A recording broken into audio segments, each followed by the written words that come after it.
And we are live. What's going on, everybody? Welcome back to another live Q&A here on the channel. It is Wednesday. We've done a live stream every Wednesday this week, and I'm keeping that streak alive today. So hope everyone is doing well. Welcome in. For those who don't know, these are very laid back. We hang out for however long. I answer as many questions as I can. We'll talk Stranger Things news. We'll talk Daredevil Born Again. We'll talk the Indiana Jones video game, the Oscar nominations, pretty much anything you guys want to talk about. Fire off your questions in the chat, and I'll get to as many of them as I can. Super chat is the way to go to guarantee I get immediately to your question, comment, or concern. It's also a huge way to help support me and the channel directly. Anything goes a very, very long way. But yeah, that'll pretty much do it for the little opening intro. And if you're here on the replay, welcome. I know time zones are a thing. And so a lot of you guys are probably watching this tomorrow or maybe even a week from now, or it's the middle of the night and you're asleep. So I appreciate you guys tuning in nonetheless. Let me take a sip of water. Cheers. I'm a big water guy. Can't go wrong with some H2O. But yeah, let's do this thing. Let's dive right in. So let me pop this real quick right here. Boom. Super chat again guarantees.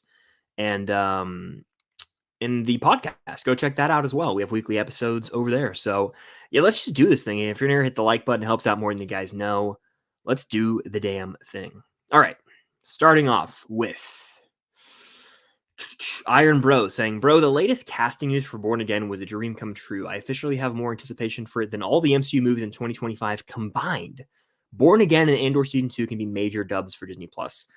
Look, I am very excited for Daredevil Born Again, but I also don't want to overhype myself because, look, I love The Punisher, John Bernthal returning. I mean, that automatically has me jazzed. I've got the poster of the man right there. I've got the Funko Pop right here. Like, he's amazing in that role.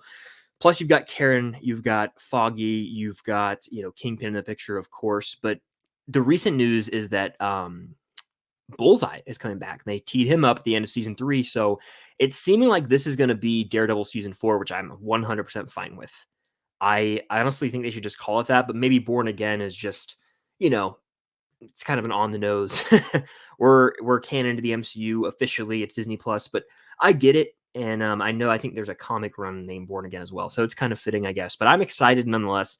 This show has so much potential, unlimited potential. But I also know that not every MCU Disney Plus show has landed. You know what I'm saying? So I don't want to go in and overhype myself and say, this is going to be the greatest thing since sliced bread. It's going to be better than the first 3 seasons of Daredevil on Netflix. I don't want to do that for myself. I don't think that's a healthy mindset to have. So while I agree that it could be huge for Disney Plus, it could be a massive win for them, I don't know if that's a healthy mindset to have. So I'm going in cautiously optimistic.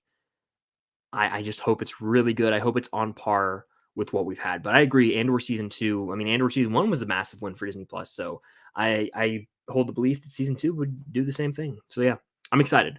Connor, what's good? How's everybody doing? Welcome in. Can you continue your Disney journey? I will eventually. Again, I'm not trying to rush it. Zach, welcome to another live stream. Connor, have you watched the Ted series yet? I still have not watched the Ted series. I've been grinding on It's Always Sunny in Philadelphia. I'm on season 10 now. There's 16 seasons, but they're only at this point, they're all 10 episodes, 20 minutes a pop.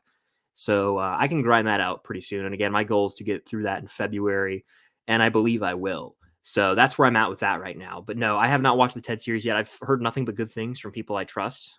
So I may get around to it eventually, but so far, I've watched Echo this year and Percy Jackson. I've been watching that weekly each night. So next week is the finale of Percy Jackson, which is exciting. I'm enjoying the show quite a bit. Hello, Christian. How you doing? Have you seen You Don't Mess with the Zohan? I have not. I know what it is, though. It's that Barber movie. I've seen promotion for this movie, and I remember seeing it at Blockbuster, but I've actually never watched it. Water break. We have 92 people in here, by the way. Hit that like button if you guys are in here. Helps out a lot. Rylan's in the house. Shout out Rylan. Long-time supporter here since the 2020 pandemic days. Shout out Rylan. Let's see. Hope you're doing well also, man. My question tonight is, what are some of your favorite scenes you've seen in a theater? Also, if you could interview one person in movies, who would it be? Whew. Great question, man. I'll answer the first part first. That would make sense. My question tonight, what are some of your favorite scenes you've seen in a theater? For me, I can answer, a lot of them, but there's one recently, and it's kind of relevant. You'll see in a second what I mean. I'll never forget the first time I saw Tenet in theaters. It was the first movie back after months and months off because of the pandemic, but I actually take that back. I technically saw X-Men New Mutants or whatever the hell it was called. Awful movie. But no, I went and saw this was the first like legit movie I saw. And I remember the highway scene. And I saw this not in IMAX, but it was called like the Big D screen. So it's like sounds blasting. It's basically like not IMAX, but as close to IMAX as possible. And I remember just being like, oh my gosh, like I felt like I was this close to the road, like I was on the front of that car throughout the whole thing. It was insane. So I remember that vividly. That's not my favorite scene, probably, but that's one that comes to mind when I'm asked the question. Just because it was like special seeing a Nolan movie in theaters after months of not being able to go to the cinema because of the pandemic. But no, I would say that's up there. It's hard not to mention Portals. I mean, look, I know it's cliche and everyone could say that, but seeing that in a theater is something I'll never forget. It's like a moment in time where you remember where you were. And then if I'll try and think of like one or two more. That's tough. Ooh, this is a real random one. A real random one. But I'll never forget Homecoming. And I remember like when Peter opens the door and Vulture's there and he finds out Vulture's Liz's dad, you must be Peter. And the look I had on my face, I looked at Cam and we were like, what? That was really cool. Of course, there's millions more, but those are just like a few that as I sit here on this live stream came to mind. But yeah, great question. Hope you're doing well, Rylan. All right. Let's see. Shout out Starcourt, the best mod in the game right here. Hit that like button if you guys are in here. And this is true. Super Chat automatically gets your question, comment, or concern answered. Would you ever do in-depth reviews of classic movies? I don't think I would. I don't want to like fully close the door off to that. But I just don't. I don't think I would because I don't really. Not to say I don't enjoy doing movie reviews, but I think it's almost like I've heard people say this before in the space, and I agree with it. It's like movie reviews, you kind of have to do them. You have to do them if you're a movie channel. And so it's like, yeah, I'm going to give you my thoughts on the most recent movie. But like when it comes to something like, say, Back to the Future, Raiders of the Lost Ark, the OG Star Wars trilogy, I'm not really going to record a video just because I've talked about my thoughts on those movies so much over the channel. And I know how I feel about them too. There's not really urgency for me to share my thoughts on, say, Jurassic Park with you guys because I've talked about it on live streams. I know how I feel, and yeah, like it would almost be not pointless in my mind, but it would just be like it would take away what I love about those movies. Like I know that Chris Stuckman recently announced. I saw his video. He's like doing sort of something similar to this, where he's going to just review movies that he's never reviewed on the channel. It's a cool concept for sure. It's just not something I'm particularly interested in because I don't love reviewing movies, just to be honest with you guys. And I always want to keep it a buck with you guys. You tune into the live stream. It's not one of my favorite videos to make, reviewing a movie.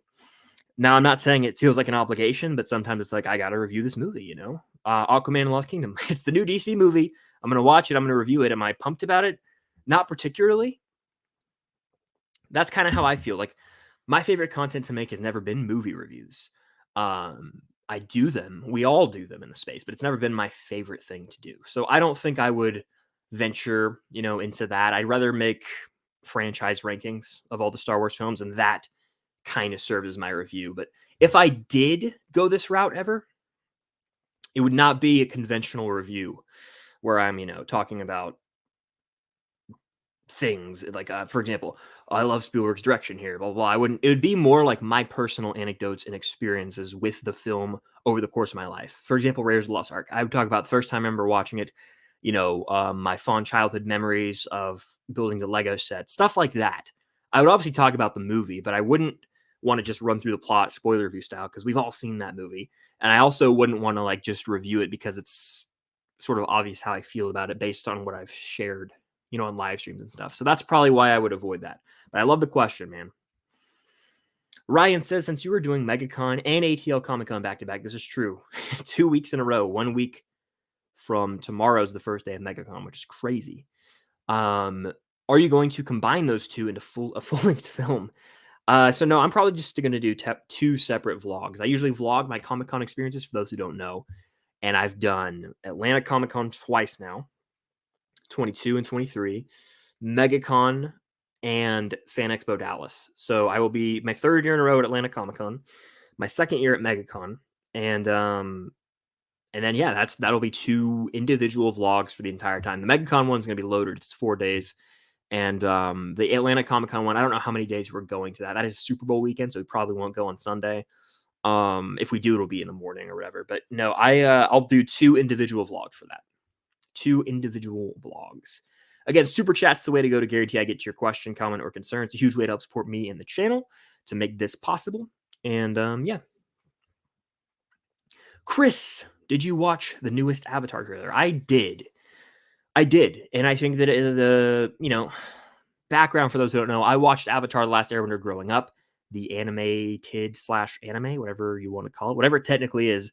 I watched it. It was on Nickelodeon from like 2005 to 2008, and I was 5, 6, 7, 8 when it was coming out, and I watched it and I enjoyed it. I haven't visited it since then, which was how long ago? I don't even want to say out loud. That was a long time ago. Long time. Anyway, Star Wars reference there. But no, I haven't rewatched it. I plan to rewatch the original show prior to this live action show. The live action show drops in about a month now. And no, I did watch this trailer. I've seen both trailers. And how would I describe it? The scope and scale, epic. No denying that. I just have to see how it plays out, I remember watching the Shyamalan movie. I didn't see it in theaters, but I rented it. Seen it twice in my life, I want to say. And it looked great, the marketing and everything, when you're 10 at least, right? And then you go watch it, and it's like kind of a dumpster fire. So I fear that could be the case here, but, it's shiny. It looks good. Is it necessary? That's my big question with live action remakes ever. Is it actually warranted? Will they sort of take a spin on the original source material, or will it be a beat for beat remake type of thing? We'll have to see. And it's 10 episodes. It all drops February. Is it 22nd or 23rd? One of those days. Look, I will have updated thoughts when I rewatch the original series, which is on my list. But then I think about it. My weekends are filling up with these cons. We'll see. Worst case scenario, I just watch this. It's not like I have to watch the original or rewatch the original before, but I just want to. It's a personal thing. But no, I did watch the trailer. It looks solid. I'm not like jazzed for it, but it does look solid. Does that make sense? Like, I think visually for a Netflix show, you can see the budget at work, and that's good. It doesn't look cheap. It does not look cheap. I hope the storytelling's there, and it's comparable, if not equal to or better than the original in terms of storytelling. Taco Boy Studios, what's good? I'm good. How are you doing, man? Welcome in. Starcourt says, who are you most excited to meet at the conventions? MegaCon for me, it's so hard, but I mean, I'm just gonna say these two I'm about to name are on a level of their own. Michael J. Fox and Christopher Lloyd. I'm gonna get them to sign 2 Funko Pops because that's kind of my thing. I've started this collection. You guys can see I have 5 right here. And so I'm meeting them. That is like cinematic legends right there. That's Marty McFly and Doc Brown, baby. So that's high up there. But truly, I am the most excited to meet probably Gaten Matarazzo of them all. That's Dustin. That's Dusty Buns, baby. That's Stranger Things right there, and that's something I never really thought would happen. Also meeting Finn Wolfhard, who plays Mike, but the Stranger Things cast. Look, I've only met 2, technically 3, I guess technically 4, but none of the main stars of Stranger Things. We're talking from season 1 to now. I've never met any of those. I've met Eddie. I'm just going to name character names here for you guys. Eddie Munson, Chrissy Cunningham, Bob Newby, superhero, and Mayor Larry Klein. Those are the 4 characters I've met, but I've never met any of the core kids, the older kids, the adults. And so this is like a big deal. And that's what I'm most excited for, really. Those are all at MegaCon. And then the following week at Atlanta Comic-Con is Cobra Kai, baby. Cobra Kai never dies. I'm excited to meet Jacob Bertrand, who plays Hawk. Probably the most excited to meet him of the bunch, because we were supposed to meet him last year at MegaCon, but his flight got delayed. And so we only met Shola Mariduena, which was still awesome. This was even before Boo Beetle or any of that. But no, I would say at Atlanta, the Cobra Kai gang. Hello there. What do you think about the situation with Disney? What situation with Disney? Something going on that I don't know about? Benjamin, what's good? How you doing? Welcome in, everybody. Welcome. Give me a Stranger Things character to edit. Robin Buckley. There you go. Hopefully that is somewhere on TikTok. Some edit. Do you like the movie Air? I do, but I need to watch it again. I saw it once. It was 1:50 in the afternoon on a weekday. I'm not lying. I was falling asleep, but I was just a bad decision on my end to go. I was super tired. Loved the writing. The style of the film was neat, and it was really fascinating to me to get this glimpse into, the battle to win over Michael Jordan. Who's going to win? Is going to be Nike, Adidas, Converse. It was a very well put together film, an ultimate dad movie, if you will. I was just really tired. I got to watch it again. And Jason Bateman, one of the standouts, I'd say, in that movie. He was really, really good. And I love him in Ozark. He's great in, comedy films as well. Horrible Bosses 1 and 2, but really a standout there. Favorite item at Taco Bell. Don't go to Taco. I'm not a frequenter of Taco Bell, but back in the day, I would get the Doritos Locos Taco. That was the nacho cheese shell. That was good. Good stuff. Which movie do you think will win the Oscars in 2024? I think Oppenheimer is going to win a lot of Oscars. It's got 13 noms. Oh, let's just rattle this off. I think it's going to win supporting actor, cinematography, score, director, picture, lead actor. We're at 6. I mean, that's about right. And I think it'll win a few more as well. It could win, production design. It could win, who knows? It could win costumes. I'm just throwing stuff out there now. It could win a lot of things though. Sound, it's going to win at least 5 Oscars, in my opinion. It'll be the winner of the night. Water break.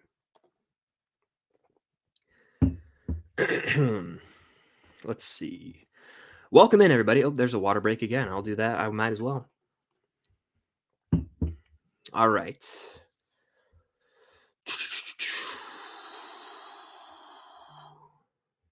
Top 3 favorite drinks. I would say I'm a big fan of Dr. Pepper. I try not to drink it too much anymore, but I do. That's like if I go out to eat and you get a combo meal and they're like, "What do you want to drink?" and they have Dr. Pepper, it's Dr. Pepper for me. Water is my number 1 drink, but I'm trying not to include that. So I'd say like Dr. Pepper. I'd say Blue Powerade. When I go to Chick-fil-A, I get Blue Powerade. When I go, that's like one of my favorites growing up was just Blue Powerade, Dr. Pepper, and then I guess a classic Coca-Cola. Can't go wrong with some Coca-Colas. Down south, people go Coca-Cola. They don't even pronounce the whole thing, and they call almost every soft drink just a Coke. All right. What is your favorite Taylor Swift album? 1989, baby. All right. Yeah, 1989 for sure. By the way, there's 104 people in here. Welcome in, everybody. I appreciate you being here on a Wednesday. Hope you're doing well. Hit the like button. It helps out more than you know. And yeah, super chat's the way to go to guarantee I get immediately to your question, comment, or concern. This is a great question. Hey, Chris, what's your pick for a TV show that lasted too long? You know what? I'm gonna. This is tough because it's not a show I've watched, and so it feels wrong to judge it. But just I trust these people, right? I know I have friends who watched this show for the longest time and fell off with it, and so I'm gonna say it, even though sight unseen, even though I haven't seen the show. I'm gonna say The Walking Dead went on too long, and I have multiple sources to back that up. No, yeah, I've heard, there's this guy who cuts my hair. He's cut my hair for years. He was a huge Walking Dead fan. He's like, I don't even care anymore. I got a few friends close to me who watched The Walking Dead, all through season 1 through like 6, 7. And they're like, yeah, this show's still going for some reason. And then it went on for 11, 12 seasons. So even though I haven't even watched it, that's the deterrent for me to even start this show, because I've heard it falls off a cliff, man.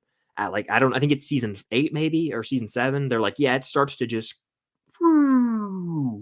so why should I invest my time in that? It's not like it's just watching a 20-minute episode of a sitcom at night.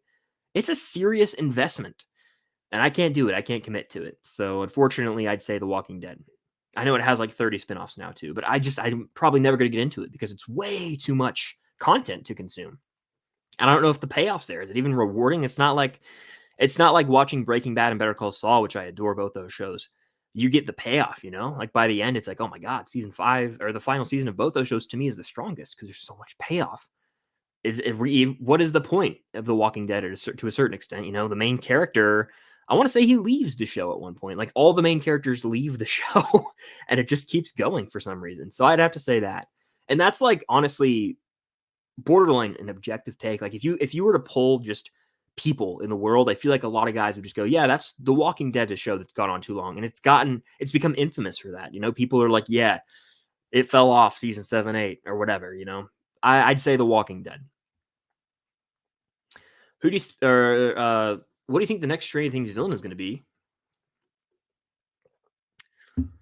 Vecna. I don't think there's going to be a new villain if that's what you're asking. I think Vecna is returning, and that's the you know to put it in Marvel term, and get the Thanos of it all. You know what I'm saying? That's the big bad villain, the Darth Vader, the Joker of it all. That is the villain of Stranger Things. So Vecna.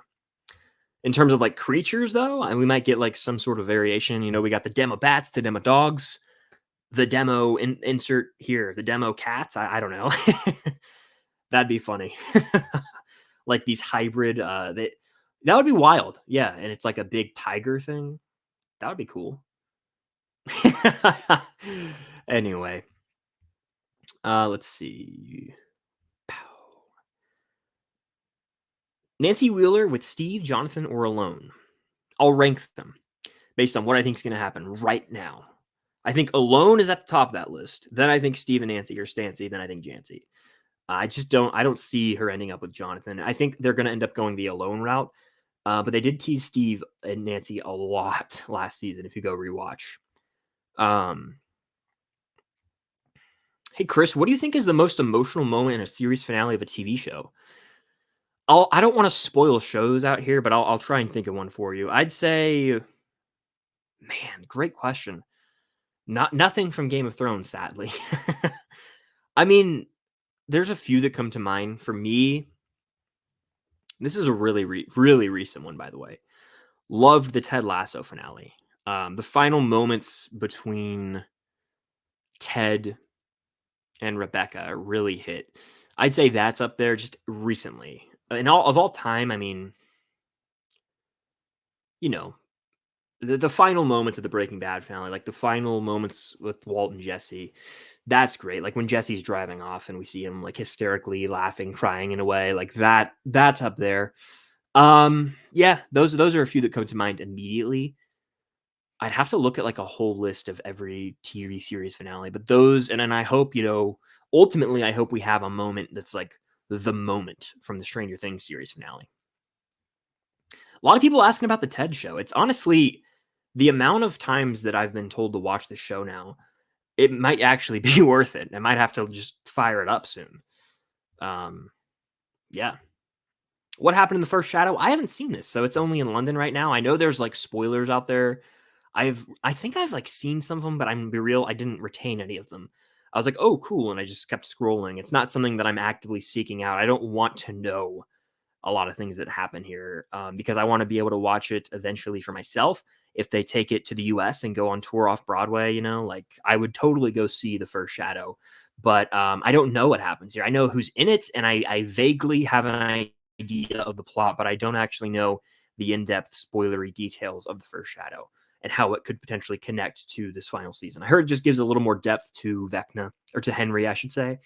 But I haven't actually sought out the information and really done my research with it intentionally, mind you.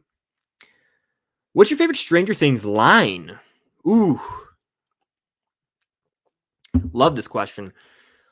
Man, I'd have to think because there are things that I just subconsciously will say. Like I won't think about it. I'll just say them. And so I would have to ask Cam because I quote just all the time. I'm like a music box. She says I'll just start belting out songs randomly. Same thing with quotes.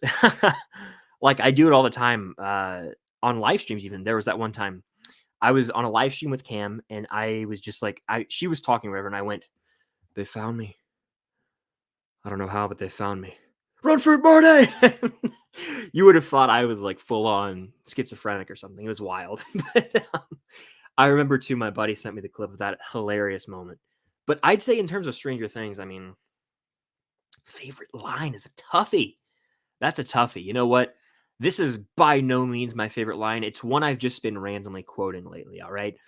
So this will have to do for now for my answer. It's in Hellfire. It's in the first episode of season 4. and it's when hold on one second. Sorry, I want to make sure that I got that right. Yeah, I knew that it was called Hellfire Club. I was like, wait, season 4 episode 1's called the Hellfire Club, right? It is. It's when the basketball game's happening, and it's when the D&D game is happening, right? The campaign or whatever the hell you call them. I'm not a D&D guy.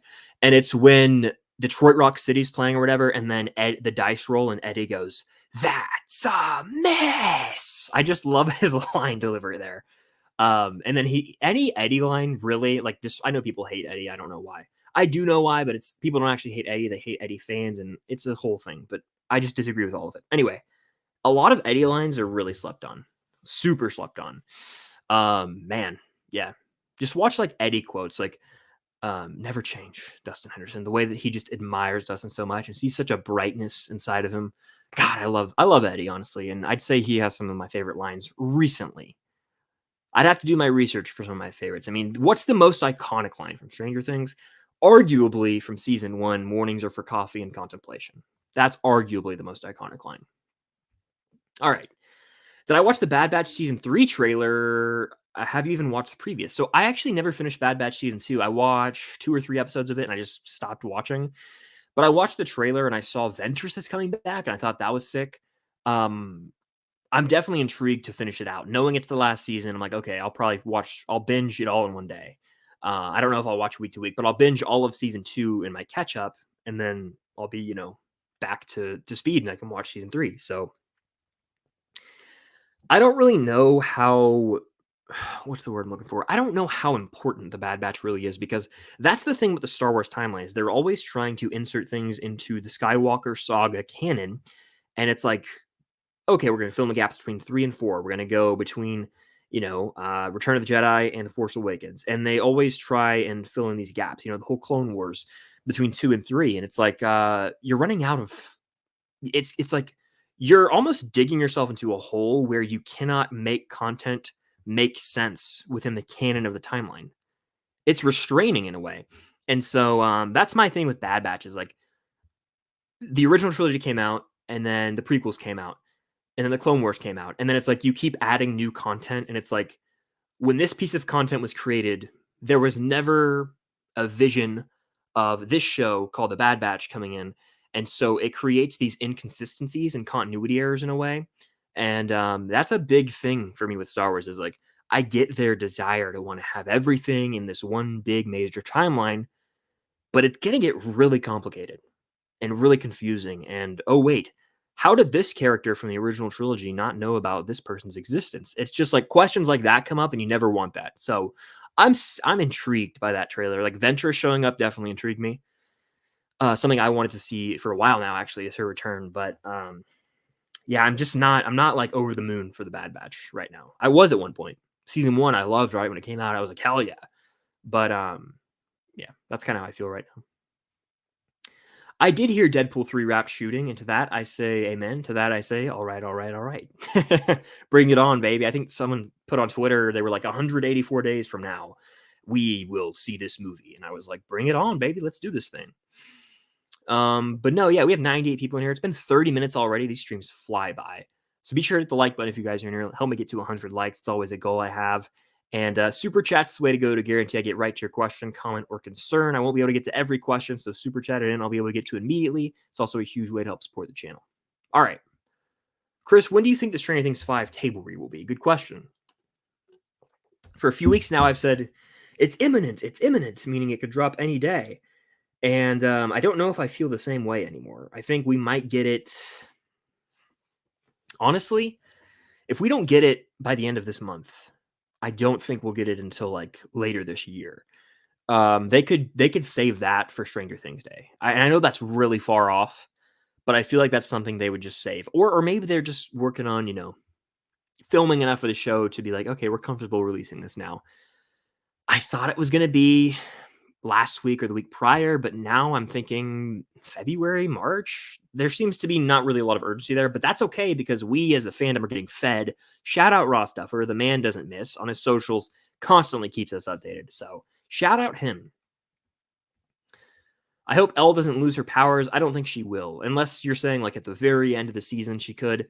it's in the realm of possibility. I think that either happens and she lives a normal life or she dies. There's no in between. She will not be alive with her powers at the end of the show. She'll either die or she will lose her powers and live a normal life. There's the only two, in my opinion. Harley with a great question saying, have you seen what they posted in the broadcast channel today? I have. As a matter of fact, I'm in the process of editing a video that will go up at some point today discussing the Karen Wheeler video that was posted in the broadcast channel. And that'll be up tonight. I haven't got the chance to finish editing it. Obviously, I had the stream, and I was like, I got to do the stream. I can't just cancel the stream. So I'll have that up probably an hour to 2 hours sometime after this stream ends. So be on the lookout for that if you guys are in here. It's going to be a good one. I had fun with it. All right. Let's do a little speed round. For those who don't know what that is, it's where I zoom through some questions. And let's do it. All right. The Social Network is a masterpiece. Absolutely. Bona fide masterpiece. I love it. Have you seen the new Mean Girls? I have not, but I've heard mixed things. Actually, more bad than good. What did you think of the Ballad of Songbirds and Snakes? I really liked this movie. It was in my top 10 favorite movies of last year.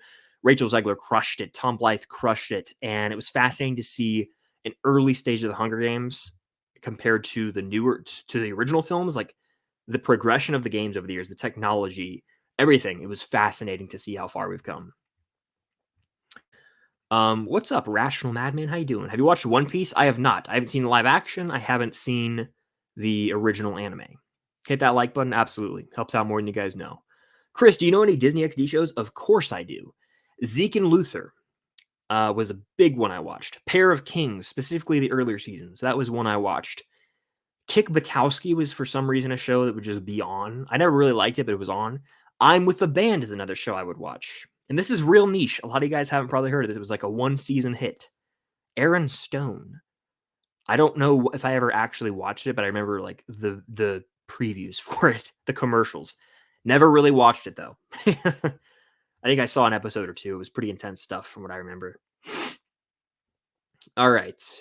If I were to meet one Stranger Things cast member, who would it be? It would be Joe Keery. I love David Harbour, but it would be Joe Keery for more reasons than just Stranger Things. Joe, DJO is how it's spelled. That's his music, and I listen to that frequently. Plus, he's Steve Harrington, and he's, it's Steve Harrington. Come on. I'm going to blush. Of course, I would want to meet him. And my girlfriend knows that I have a crush on him, so it's all good. All right. I will be vlogging both, yes. So if you guys see me at either of these conventions, come say hello, and I'll be like, yo, you want to be in the vlog? It'll be fun. So if you see me at either of these conventions, come say hello. I'd love to meet you guys.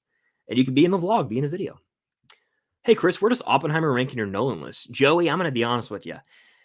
It's up there, man. It was like 4 or 3 at one point, and it's like, how can it not be number 1? I'm starting to think that way now. So like, I love Inception, obviously. The Dark Knight's up there. But Oppenheimer has it's done the rare thing where a movie just fully captivates me and I become obsessed. I cannot stop thinking about Oppenheimer. It's really high up there. It's like in the top 3, potentially number 1. The more that time passes, the more I rewatch it, I think I'd be more comfortable putting it outright at the top of my Nolan list. I think it's his achievement as a director, and he will be awarded at the Oscars because of that.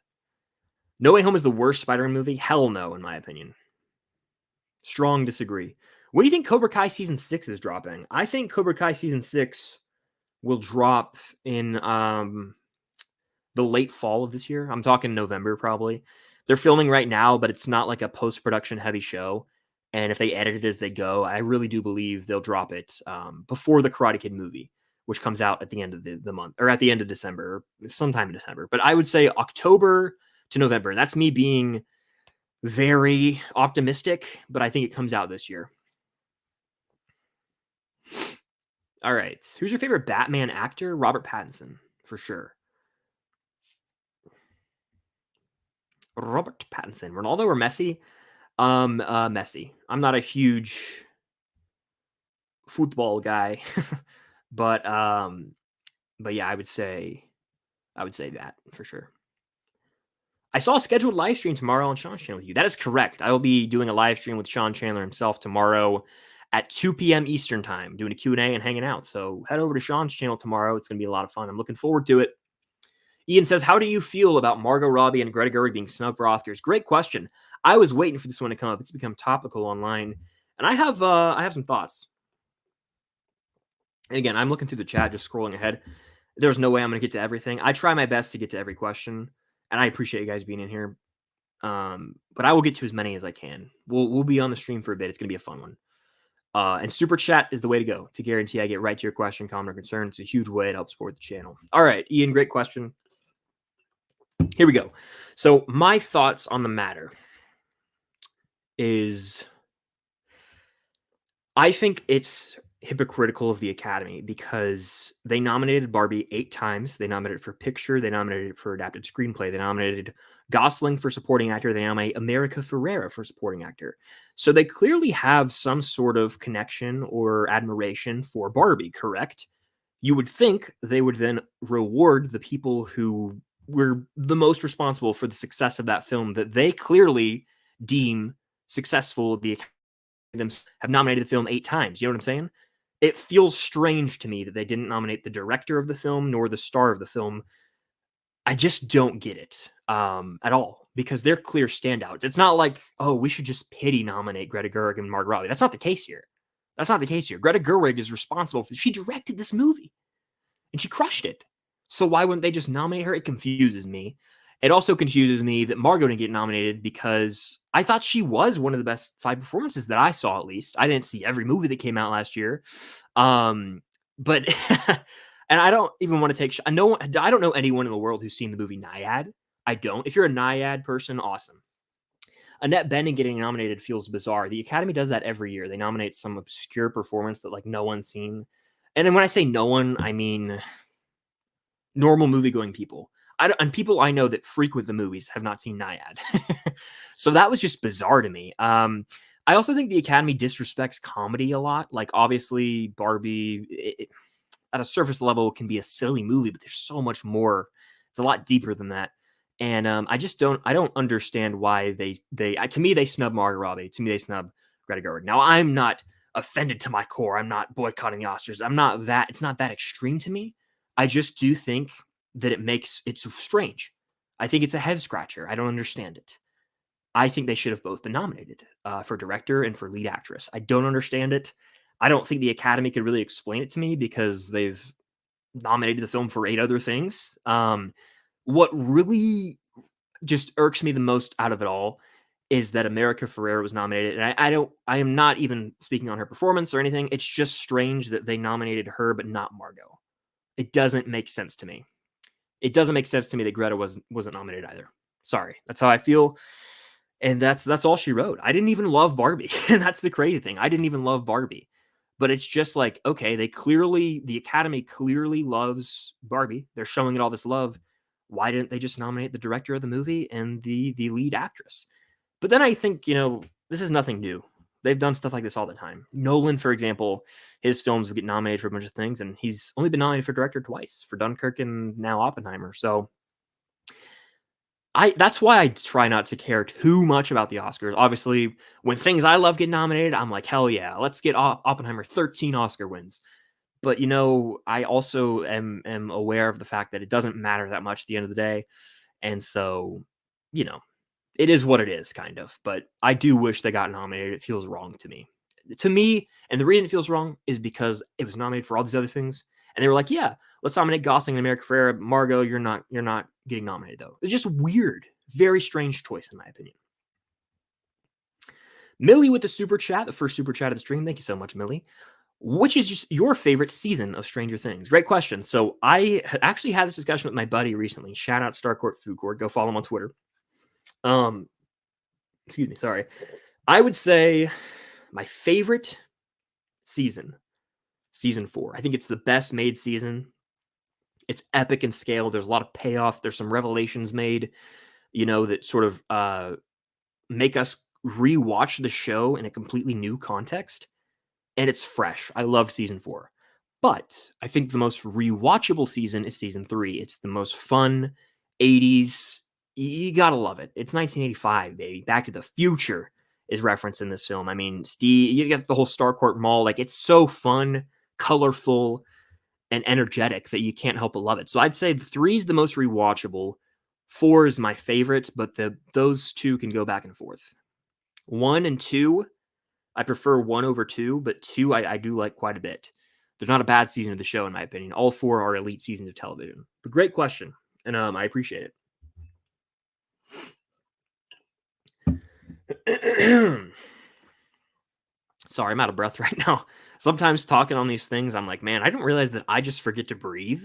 It's like, I got to do the Miyagi thing. I got to just learn to breathe sometimes on these. Mr. Haunted with the super chat. Thank you so much. Hey, man, fellow content creator here, and actually got into audition for a role in Stranger Things 5. That is awesome. Very cool. Very cool. Would you be down to meet up at MEGACON? I'm going Friday. Yeah, if you see me at MEGACON, come say hello. That'd be awesome. I'll be there all 4 days. That's February 1st through February 4th. But that's really neat. Got to audition for a role. That's so cool. I know you probably can't say too much about that because NDA probably exists, right? You can't spew, but no, that's really cool, and that's awesome for you. And yeah, if you see me at MEGACON, come say hello. I will be doing 3 panels. I'm on 2 on Sean's channel and 1 with Sean that he's leading, and I'm doing 1 about Stranger Things where I'll be leading that. Sean will also be on it, and Cam will be on it too. So yeah, awesome. Yeah, hope to see you there. Thank you for the super chat again, by the way. And that's super cool. Got to audition for a role. I just imagine that, just being in a room with, I'm assuming, maybe not the dubbers, but the casting director. That would be awesome. Anyway, have you ever seen Pawn Sacrifice? I haven't, but I believe, is this the chess movie with Toby? I think it is. Haven't seen it, but I'm familiar with it. Ashley says, do you think Gwen Stacy should have her own movie? Well, I might make one on my channel, not trying to change the topic. A Gwen Stacy film, interesting. We'll go for it. If you're doing like a fan film, why not? Going to any con soon? Going to 2, MEGACON and Atlanta Comic-Con. And that's February 1st through 4th and February 9th through February 11th. Did I see Air? I talked about this earlier. I did. Need to watch it again, though. Maleven or Byler? Personally, I'm Maleven. I mean, I think they've set up Mike and 11 from the beginning, so I don't know why I wouldn't also align with that. That's the relationship they've developed since the first season, and I hope to see that pay off in the final season. But also, whatever the Duffers do, if they do it right, I don't really care. Like whatever they do to benefit the story, whatever they write, I trust them. You know what I'm saying? Stranger fan with the super chat, thank you so much. I think I saw you in the chat last week, I want to say, and I shouted out the profile picture, so I'm gonna do it again. That is a sweet moment in Stranger Things when Nancy dances with Dustin at the snowball at the end of season 2. It gets like a tearjerker moment, you know what I'm saying? Anyway, do you think Elle will die in a hospital like Hopper's daughter Sarah did in season 1? I don't know, just a thought. That would be morbid, extremely morbid. Could you imagine that? And it's like cutting back and forth, like 11's in a hospital bed, and it's literally like paralleling the death of Hopper's daughter. That would be tragic. That would be messed up with the Duffer Brothers. Could you imagine that? Whew. That would be something else, and not in a good way.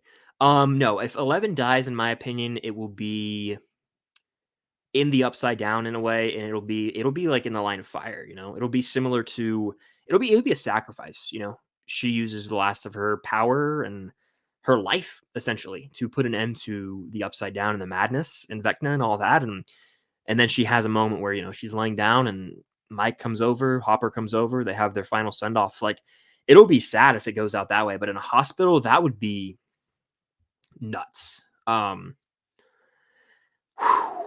That would be heavy, doc. You know what I'm saying? But yeah, I would say no. I don't think she's gonna die in a hospital bed. But I will say if 11 dies, it'll be in a field in the Upside Down outside. It will not be in a hospital bed. But they are filming at a hospital today, and I have a video dropping immediately after the stream. So if we're in here who wants my in-depth thoughts on that, the whole Karen Wheeler hospital thing, video coming tonight. But no, great thought though. I like the idea, but I don't think they do it. It's too morbid, and I don't know. And they already sort of paralleled something similar with Will's almost death at the end of season 1 when they're cutting back to Hopper's daughter with flashbacks, which is a super emotional moment, an underrated moment in the whole scheme of the show. Superland and Toys with the super chat saying, I was going to go to Atlanta Comic-Con, but I can't. Well, that's a bummer. Yeah, would have been cool if you could have made it. Atlanta Comic-Con's fun. I've been this is my 3rd year now in a row that I'm going to be going. And they really, from what I've learned, is they really like to have the Cobra Kai people there, and they love if you guys like The Walking Dead, I know I kind of was like, it needed to end, but if you guys like, hold on, 125 people in here, welcome everybody. Hit the like button, it means a lot. And glad you're here. But no, Atlanta Comic Con, they have a lot of Walking Dead people, they have a lot of Cobra Kai people, I think they have some Supernatural folks from that show. I haven't watched that. But no, it's going to be a lot of fun. And yeah, sorry to hear you can't make it. Aiden with the super chat. Thank you, Aiden. If you had to cast the Stranger Things cast in the MCU or DCU, what characters could they play? BTW, your content is goated. Well, thank you so much, Aiden. I appreciate the kind words. Excuse me. Good question. I think I made a video series on this like last summer or 22. Was it 2022? My God. Oh, my buddy just texted me, said LMAO Harbaugh is gone. Nobody will ever beat Kirby. I guess Harbaugh is gone. I would assume the Chargers. I have to wait for official tweets on that, but that's crazy. You guys are probably like, what the hell did he just say? Like maybe 5 of you know what I'm talking about. Maybe more though. Maybe I could underestimate you. But no. Anyway, back to the question. Sorry, I got off topic there. Okay, I think I made a video series on this, a short series once. I would say, okay, let's do this thing. Stranger Things cast in the MCU. I know Joseph Quinn is likely going to be playing the Human Torch, Johnny Storm, which takes care of itself. He is a Stranger Things actor. But if I had to do this right now, and I would put Joe Keery, or excuse me, I'd put Joe Keery in the Human Torch role. I had some good ones the other day. I'd put David Harbour. He already played Hellboy. That wasn't MCU, though. I would probably let David Harbour play someone like The Thing or someone like honestly, David Harbour in the MCU. I'm really trying to think. Who could... Dumbass, he's already in the MCU. He's Red Guardian already. Red Guardian. There you go. I was like, something feels off here. David Harbour already is a character in the MCU. How did I blank on that? No, yeah. Red Guardian already takes care of itself. Let's think who's not in the MCU, Chris. Who would Millie Bobby Brown play? She would probably play someone from the X-Men, but who? I'm not sure. Let's see. Who could... I think Dacre, Joseph Quinn, and Joe Keery could all play Human Torch. So that's going to take care of that.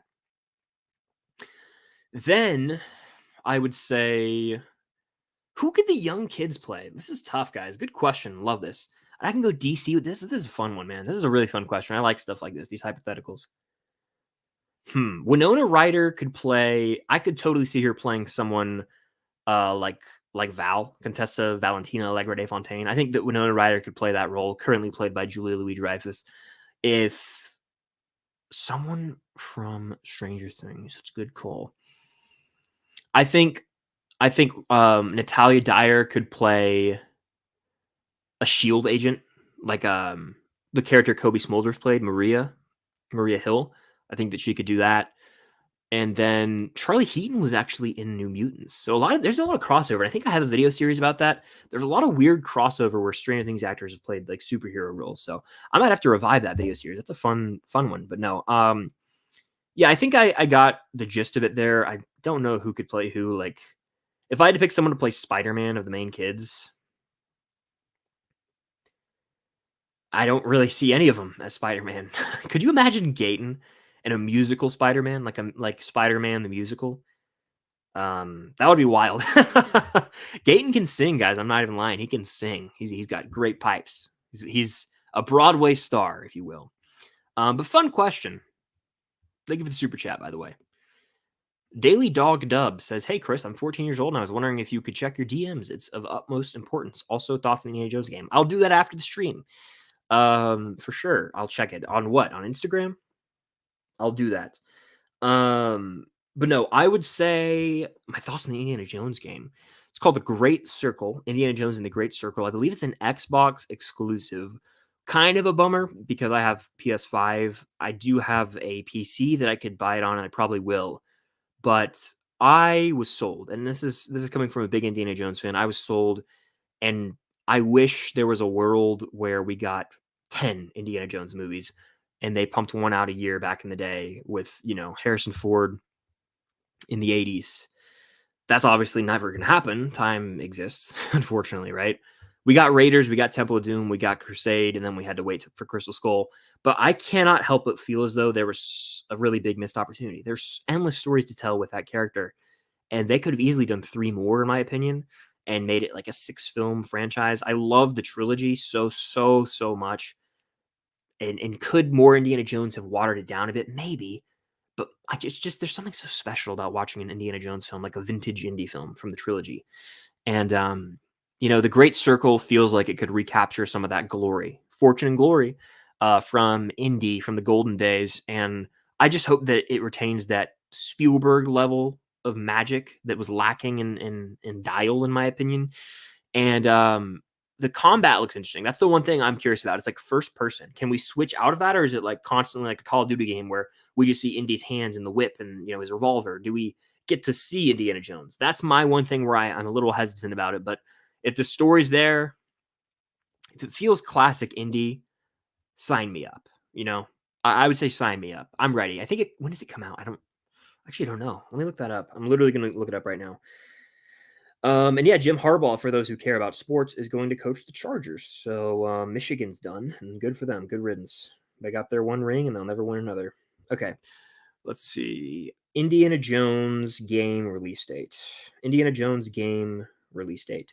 This is saying just 2024, so it doesn't have a set in stone release date. Hopefully the fall. I'm buying the game. I might even actually come out of Twitch retirement for that.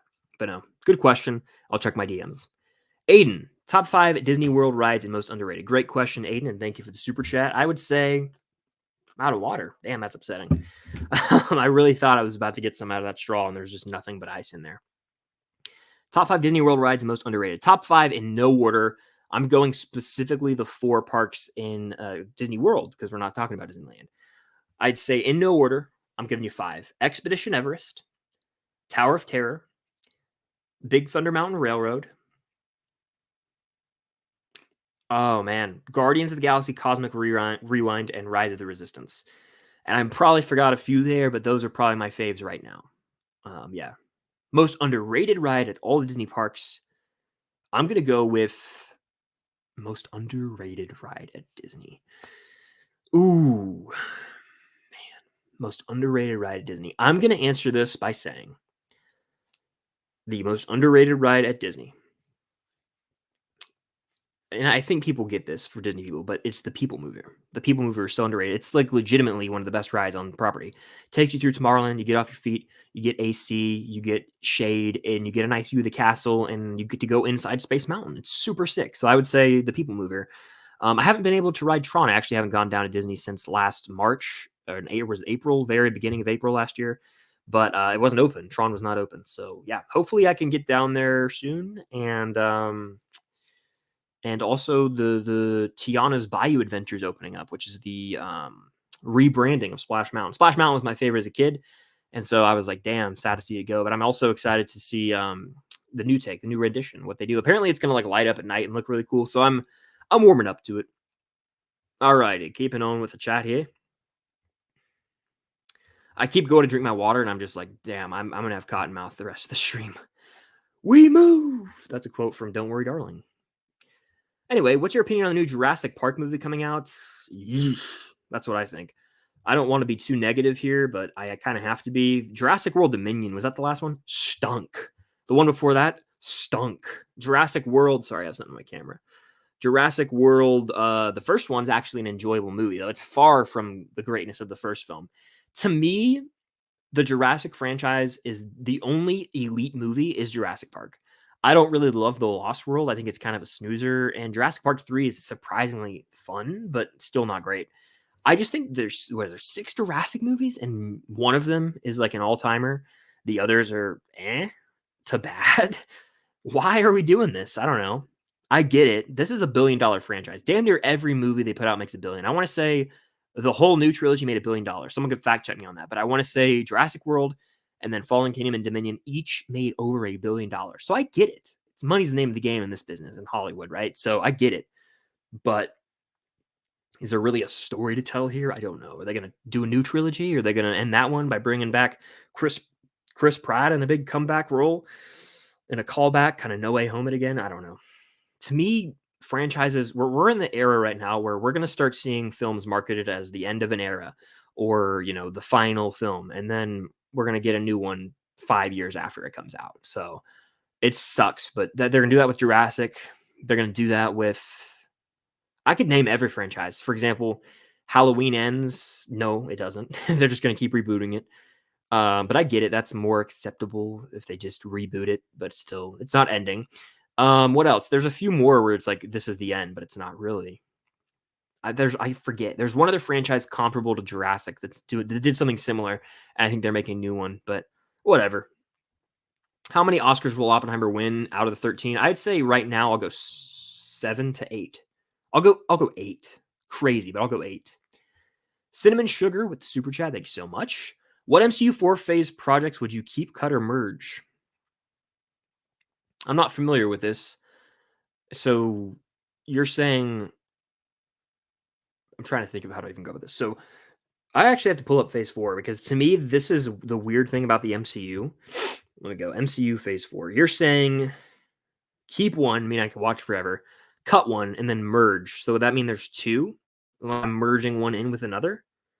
Interesting concept. But here, phase 4 of the MCU had no definitive beginning and end. And I felt like tonally there was that with the first 3 phases. That's just me. If I had to keep one from phase 4, I would keep Spider-Man No Way Home easily. That's my easy pick right there. If I had to cut one, I'll just do movies and shows. I'll separate the two, by the way.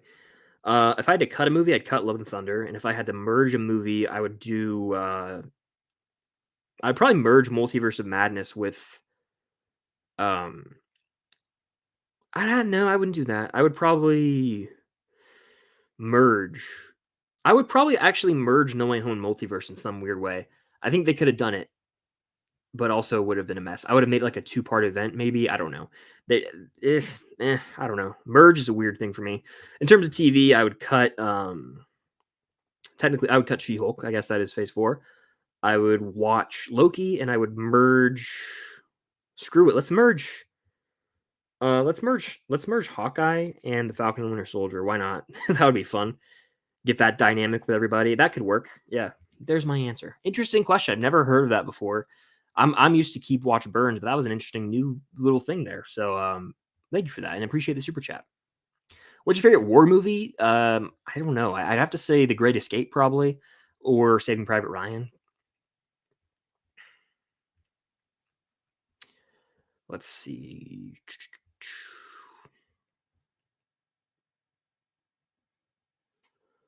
Are you excited for Cobra Kai Season 6? Over the moon excited. Cobra Kai never dies, baby. I'm ready. Give it to me now. I need it now. My girlfriend Cam was rewatching it recently, Cobra Kai, and I was just like hooked. Like I would go over and she'd be watching, and I was just like glued to the screen. It was like the season 5 finale. I love the season 5 finale when Daniel uses the what's it called? The Quicksilver method. He used that on Terry Silver. Whew. Man can't stand, can't fight. Whew. Now we're talking. I love Cobra Kai. Love it. All right. I have seen Wonka. I thought the music was delightful, and Timothy Chalamet crushed it in the role. I didn't love the movie. It's like a 3.5 out of 5 for me. I honestly, it's one of those movies where I was like, man, that was a lot of fun. It was delightful. It was joyful. But I haven't seen it since, and I won't probably watch it for the foreseeable future. But I do not hate it. Let me tell you that much. My nose itches. Sorry, guys. Ooh, another super chat from Cinnamon Sugar. Thank you so much. It means a lot. Say okay, I can get through this. Say one good thing about The Rise of Skywalker and one bad thing about The Empire Strikes Back. All right, so for those who don't know, this is my least favorite Star Wars project, period. Out of all of them, The Rise of Skywalker is my least favorite. So if I had to say something bad or say something, my brain is not programmed to read good and The Rise of Skywalker in the same sentence. So if I had to say something good about that movie, I can do that. I can do that. There's one scene in that movie that I really love. One. And it's when we see Han Solo almost Force Ghost style, and we see Han with Kylo. That is that's probably the best moment for the movie. That's my good thing about The Rise of Skywalker is there's a sweet father-son moment, and that's also sort of the moment where Kylo Ren fully realizes like What have I done? He has that moment in a way.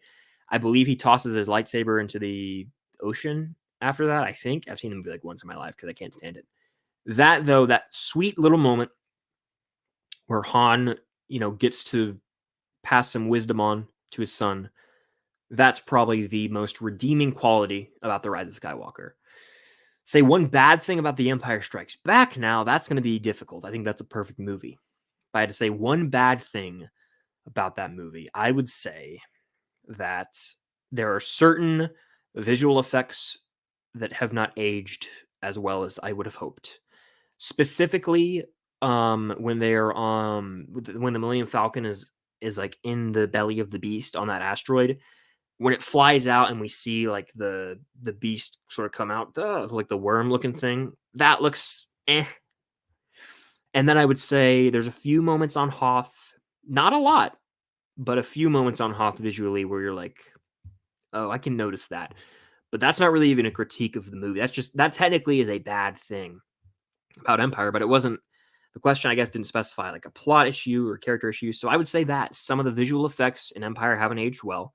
And a good thing about The Rise of Skywalker is the Han scene. There's also one scene with Luke and Rey, and my stomach just growled, apologies, where you see Luke sort of doing a similar bit, passing wisdom on, trying to sort of right the wrongs of that opening from The Last Jedi where he tosses his lightsaber over his head. So seeing wisdom passed on is the best thing from The Rise of Skywalker. And the worst about Empire, some of the visual effects. Other than that, I think Rise of Skywalker is awful. I think The Empire Strikes Back is elite. So there you have it. That was tough for me. I've never been asked to say something good about The Rise of Skywalker before in my entire life.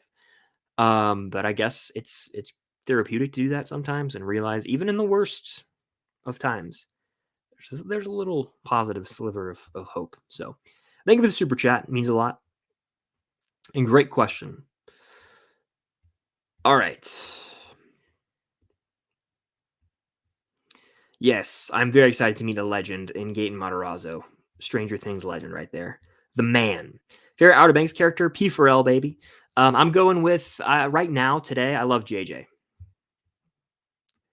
If you really like Michael J. Fox, have you seen his documentary? I haven't. It's on my watch list. Still a Michael J. Fox movie, right? Need to watch it. Need to watch it ASAP, actually. And I hope to watch that before I go to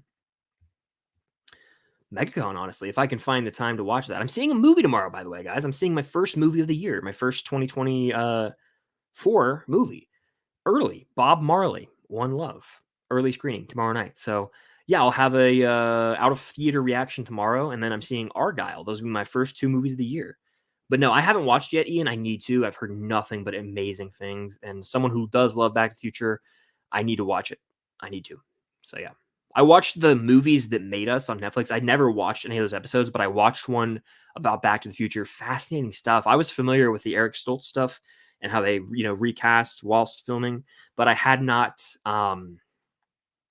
watched this documentary. Learned a lot of things. There was a point in time with Back to the Future where there was going to be a chimp as Doc Brown's pet instead of Einstein. And there was going to be like a nuclear blast at the end of the film, and the power generated from that or the energy was going to send them ahead in time. It sounded awful. So thank God the movie ended up how it did, because there was a point where it was going to be disastrous, it sounds like. Movie Fan 2002 with the super chat. Favorite Robot Chicken Star Wars kit? I'm sorry to upset you here. I've seen none of them. None of them. I know that's crazy to say, but I think I might have seen a screenshot of one of them with like Anakin Skywalker from the prequels, but I haven't watched any Robot Chicken ever, actually. Now, I am familiar with the Family Guy Star Wars, but I've never watched fully. I've just seen clips from that as well. But no, I've never watched the Robot Chicken Star Wars kit. I know that's not what you probably want to hear, but it's the truth. Sorry about that. But I will take the time to shout out the profile picture, as always. Luke Skywalker, vintage Battlefront 2 right there. Well, not vintage Battlefront 2. That would be old school pixelated, but the new Battlefront 2. Super chat from Zach. What's your favorite movie from the $1 Billion Club? Great question, Zach. For me, I always, whenever I do this ranking, let's actually look at the $1 Billion Club so that I can have a reference. That would be helpful. Ones that come to mind immediately are Avengers Endgame and Avengers Infinity War and Spider-Man No Way Home. But more recently, Top Gun Maverick's up there for sure. $1 Billion Club movies. Love The Force Awakens. I'd say Endgame. I'll give you 5. Endgame, Infinity War, No Way Home, The Force Awakens, Top Gun Maverick, and then I'll throw a few more out as I scroll. Avengers 1, Deathly Hallows Part 2, Civil War, Return of the King, Jurassic Park. I forgot that made $1 billion. Ooh, and shout out. I just had deja vu. Has that ever happened to you guys? I feel like I've done this before in a live stream where I scroll this same exact list. This is very strange for me. Shout out Pirates of the Caribbean, Dead Man's Chest. All right. And Toy Story 3. I know I just listed all of them. I'll pick one. Avengers Infinity War. That's just the one probably where I'm like, if I had to pick one of those that I just listed to watch forever, it'd be that. But I'll tell you guys this much. Top Gun Maverick. I thought about that movie a lot lately. I loved it. It was my favorite movie of 2022. Damn, is it great. I've been watching clips of it on Twitter that I scroll by and I'm like, oh my gosh, this movie rules. It rules. So don't need Top Gun 3 in my opinion. Do not need that. But no, I am jazzed to rewatch Top Gun Maverick when the time. Honestly, do I do it? I do it. Hold on. I'm literally going to get up in the middle of the stream. Give me 2 seconds. I got to grab the Steelbook and show you guys it. It's just the coolest thing.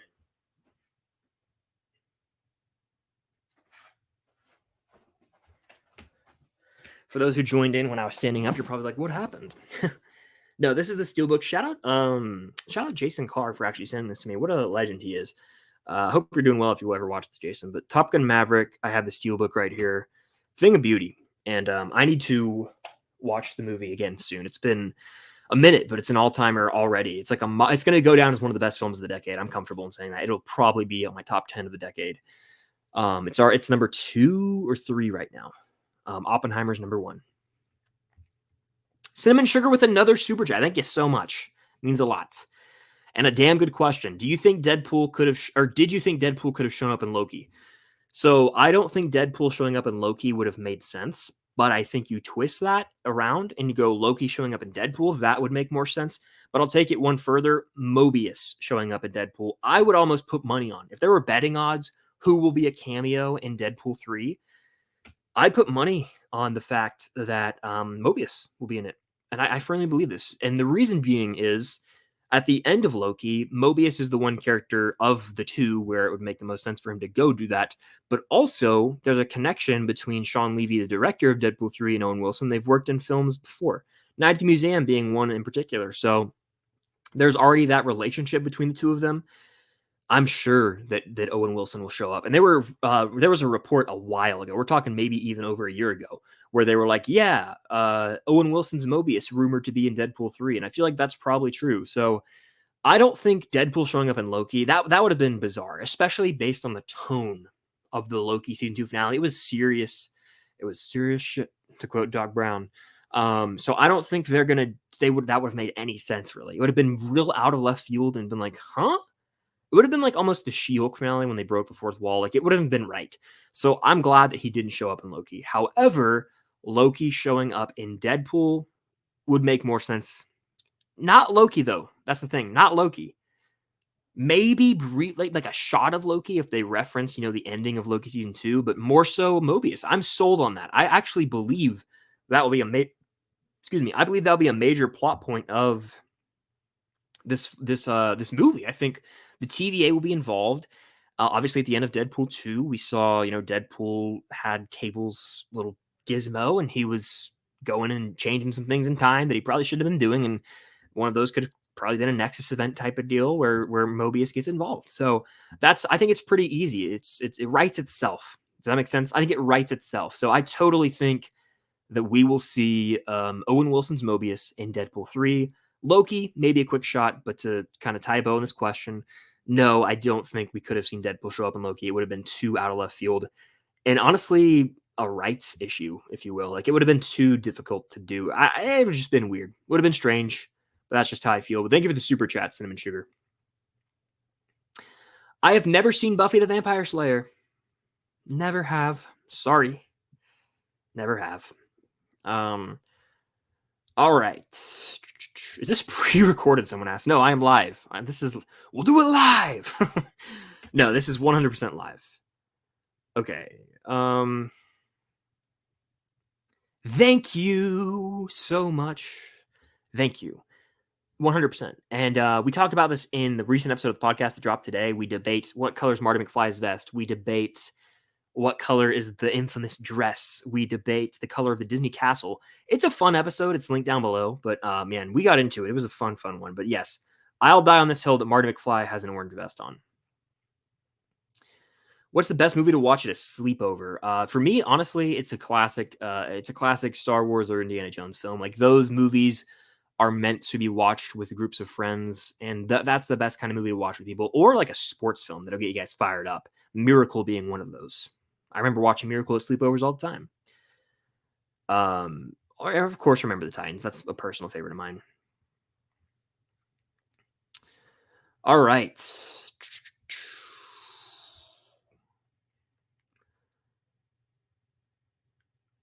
Do you have a favorite Taylor Swift song? I love New Romantics. That's one of my favorites of all of them, probably.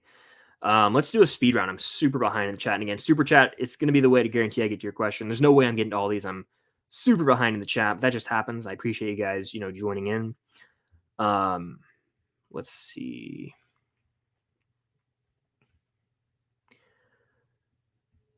I know for sure either Steve or Jonathan will make a sacrifice. One of them probably biting the dust. It's a safe bet, in my opinion. It's a safe bet, in my opinion.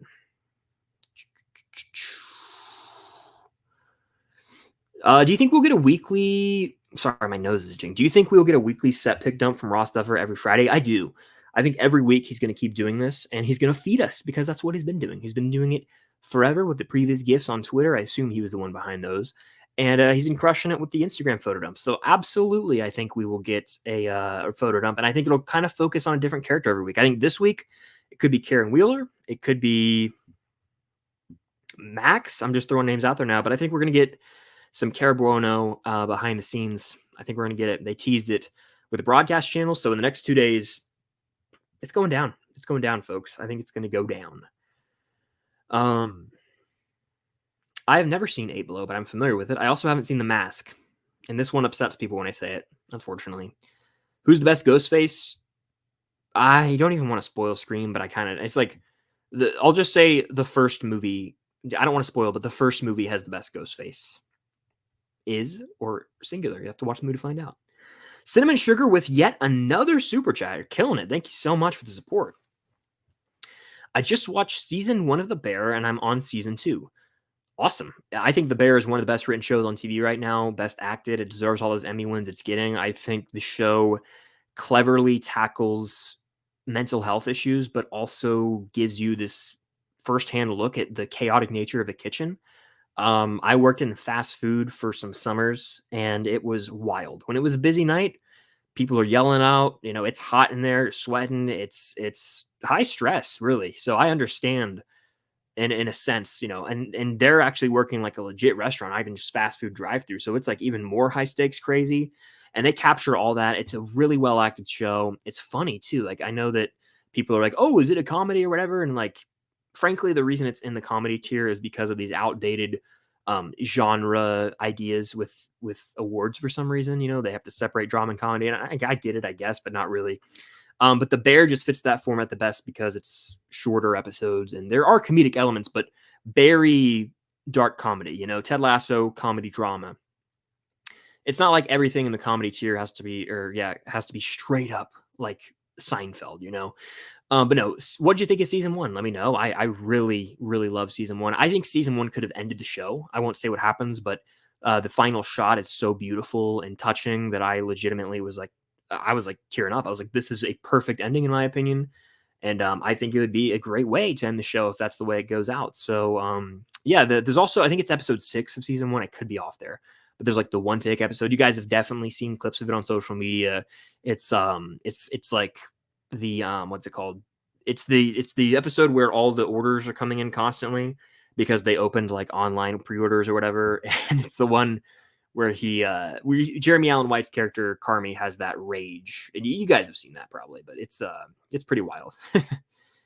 Pretty wild stuff in my opinion. Water break. Well, I'm out of water, but if I shake it up, maybe I can get some.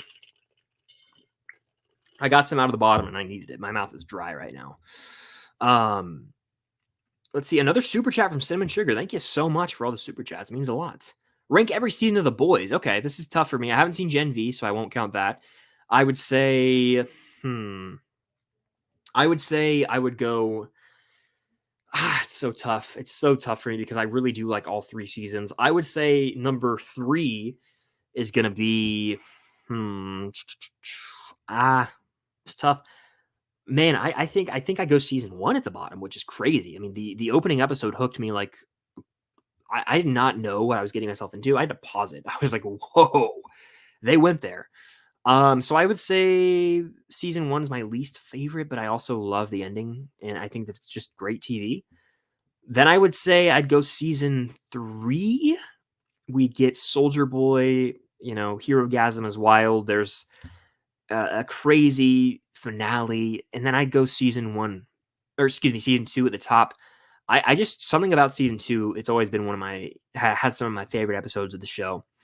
Like the final showdown out in like the woods with Becca and Homelander and Ryan, and the way that all goes down is crazy. Stormfront's in the picture. You've got the episode with like the whale when they like the whale. Like there's so much that happens. But season 3, I need to rewatch. I've only seen season 3 once. I've seen the other 2 seasons more than once. Once I rewatch season 3, which I'll probably do before season 4, that could easily take the top spot. They're all really kind of comparable in quality to me. It's not like one season's like, oh, that's the worst or that's the best. They're pretty evenly matched across the board, in my opinion. So I would say that is a rough ranking as it stands right now. Very rough. Zach with the super chat. Thank you, Zach. Do you think Jeremy Allen White from The Bear looks like the original Willy Wonka? Gene Wilder, you mean? No, yeah. I've seen this comparison countless times online ever since the Wonka movie was announced and Timothée Chalamet was announced to sort of headline that film. Of course, I think he looks exactly like him, and I think he would play Gene Wilder well in a biopic or, a making of movie about one of Gene Wilder's most popular roles. But I don't know if Jeremy Allen White can sing, so it makes sense that he was not Wonka in the prequel film. Yes, he looks the part, but it's not as like eerie as some might think. Like I think they definitely have comparisons, like the nose, the eyebrows, all of it, but I don't think it's like 100%. My buddy just texted me, and if he's not clowning me, hold on, he could just be messing with me to get a reaction out of me on the stream. Let's see. Hold on. If he's you do this to me. Mary Mauser, Atlanta Comic Con, please. I don't believe it. Hold on. Damn you. Oh man, that was good. I was like, no way. Evil. But no, Jeremy Allen White in The Bear, yeah, he looks like Gene Wilder. He could play him for sure. But not sing, and that's the thing people kind of have that disconnect with. All right, let's do the ultimate speed round here. You guys down? Let's do the ultimate speed round. The Office finale is phenomenal. Absolutely, it absolutely is. Is that the one where Andy's like, "I wish there was a way to know you were in the good old days before you're gone" or whatever? Paraphrasing. Elite. I just subscribed. Well, thank you, Colton. Welcome to the community. Glad to have you here. Who's your favorite Harry Potter character? You're a wizard, Harry. Give me Rubius Hagrid, the goat. Shout out Lupin as well. Okay. What's your favorite Marvel line? Man, I think the best line is and the callback. It's the truth is I am Iron Man, and I am Iron Man. The ultimate callback in the MCU. Who's your favorite character in Wednesday? Hard not to say Wednesday, the titular character. Let's see.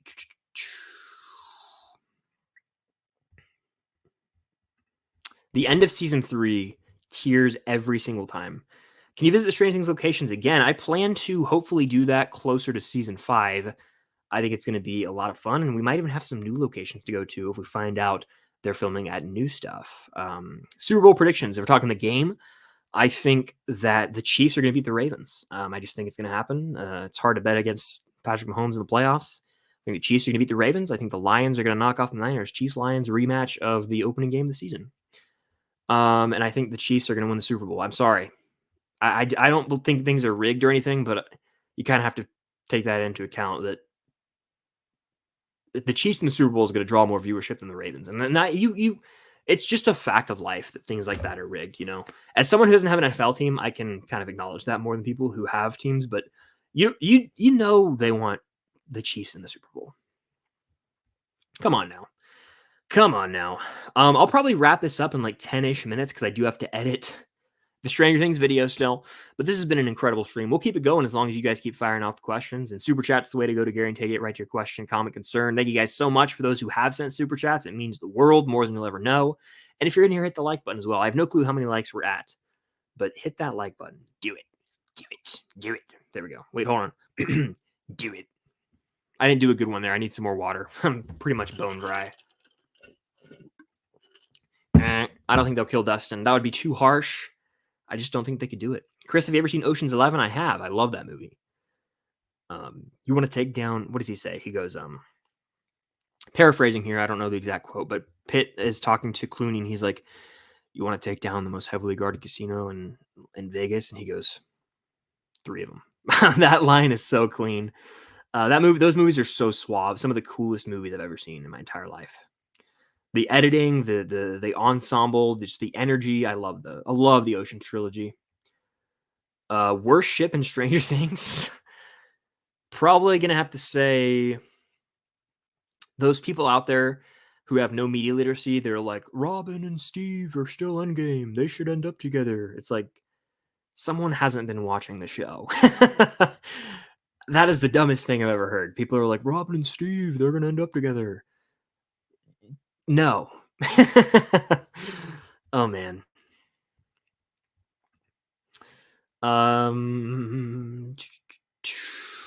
Lab Rats. I've heard of Lab Rats, but I never actually watched it.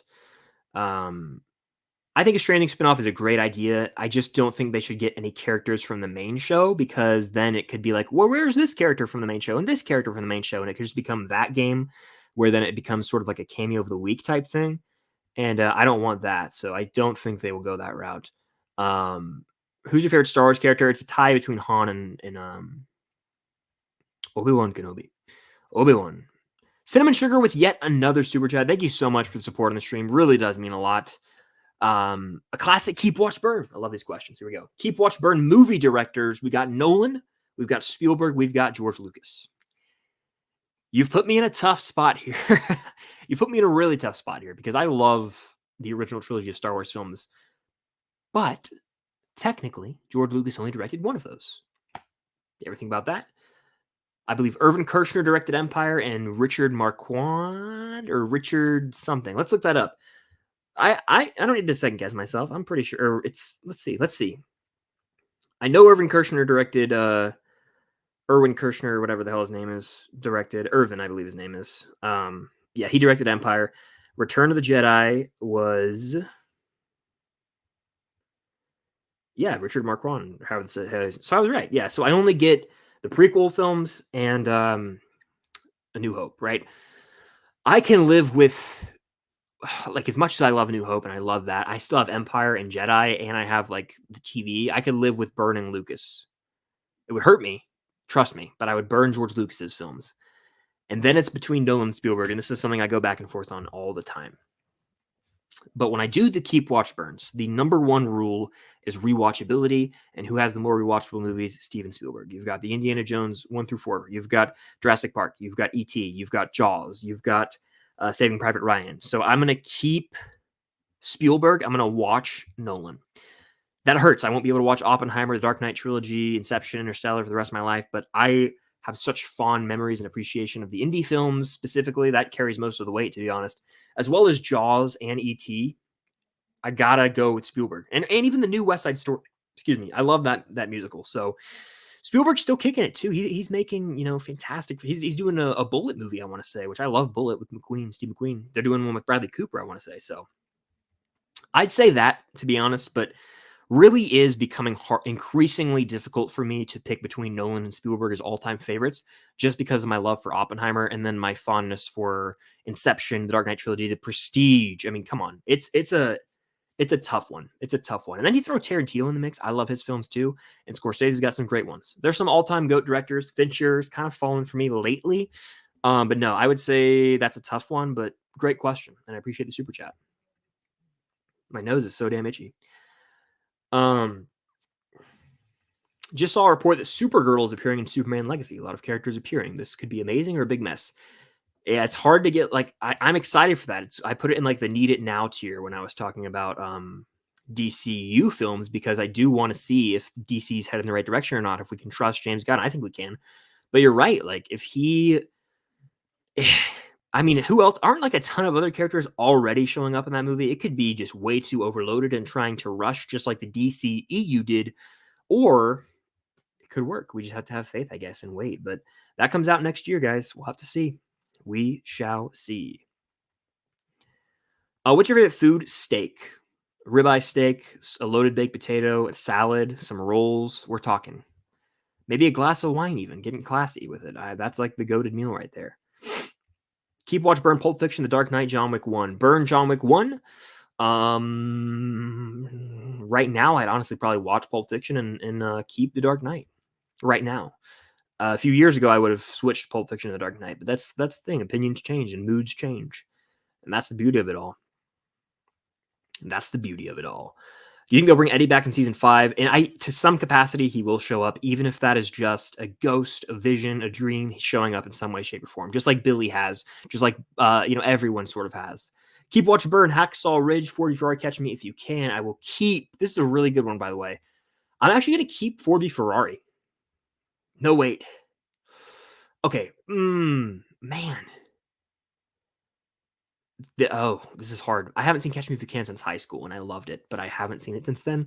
So I think I'd actually keep 40 Ferrari, watch Hacksaw Ridge, burn Catch Me If You Can. But Catch Me If You Can is amazing. That hurt. I have to admit. Really hurt. Man. Water break. There was a little bit under the melted ice. You know how ice starts to melt in those bottles? So a little bit, but no. Cinnamon Sugar, you're killing it with the super chats. Thank you so much. Really, really means a lot. Thank you. From the bottom of my heart, thank you. The question is, do you think Daniel Radcliffe is a good casting for Wolverine? Here's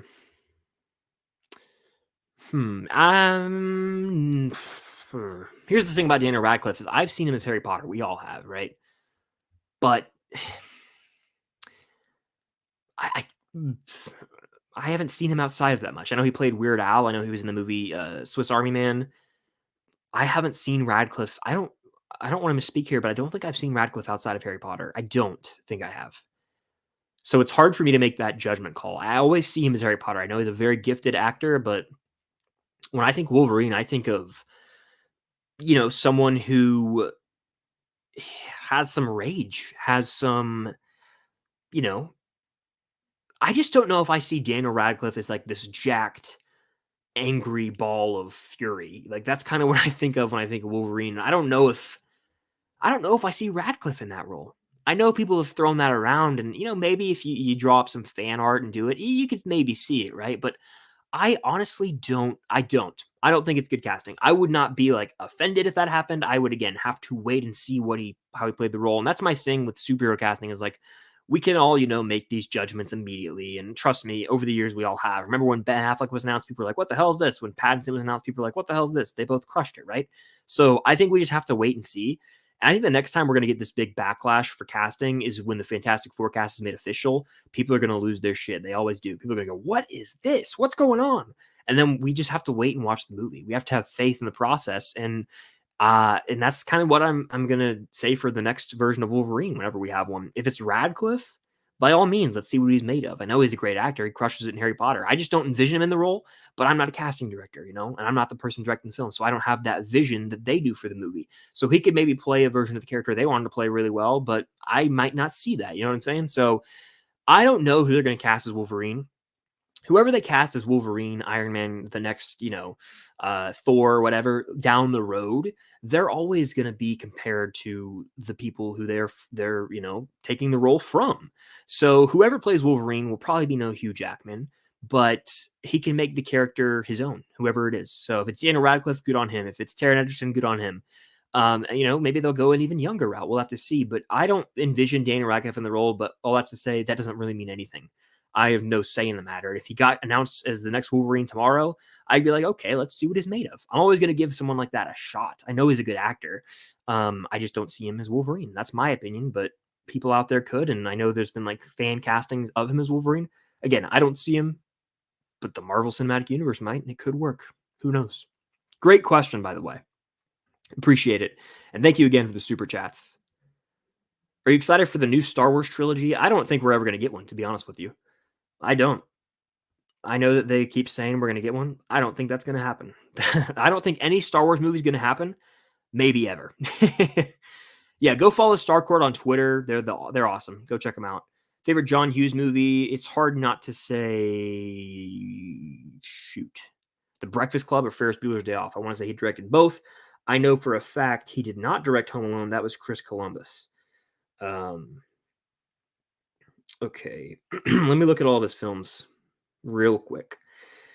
Okay, yeah, I'd say Ferris Bueller's Day Off, probably. I actually don't watch a bunch of John Hughes, though. I've only seen The Breakfast Club and Ferris Bueller and Plane, Trains, and Automobiles. I haven't seen Uncle Buck, 16 Candles, Weird Science, She's Having a Baby, or Curly Sue. But yeah, I'd say favorite John Hughes movie, I'll go with Ferris Bueller's Day Off. I'm skipping all the water breaks because trust me, I'm out of water. It's a damn shame, but I'm out of water. I've seen none of these, but I have seen episodes here and there because my girlfriend Cam loves Vampire Diaries in the original. So I've seen clips of it, but I've never actually fully watched it. Cinnamon Sugar with yet another super chat. Thank you so much for all the support you've shown on the stream. Have you played Marvel Spider-Man 2 yet? I still haven't. I'm a slacker, McFly. No, I haven't yet, and it's on me. I have the game in my possession. It's just I just don't.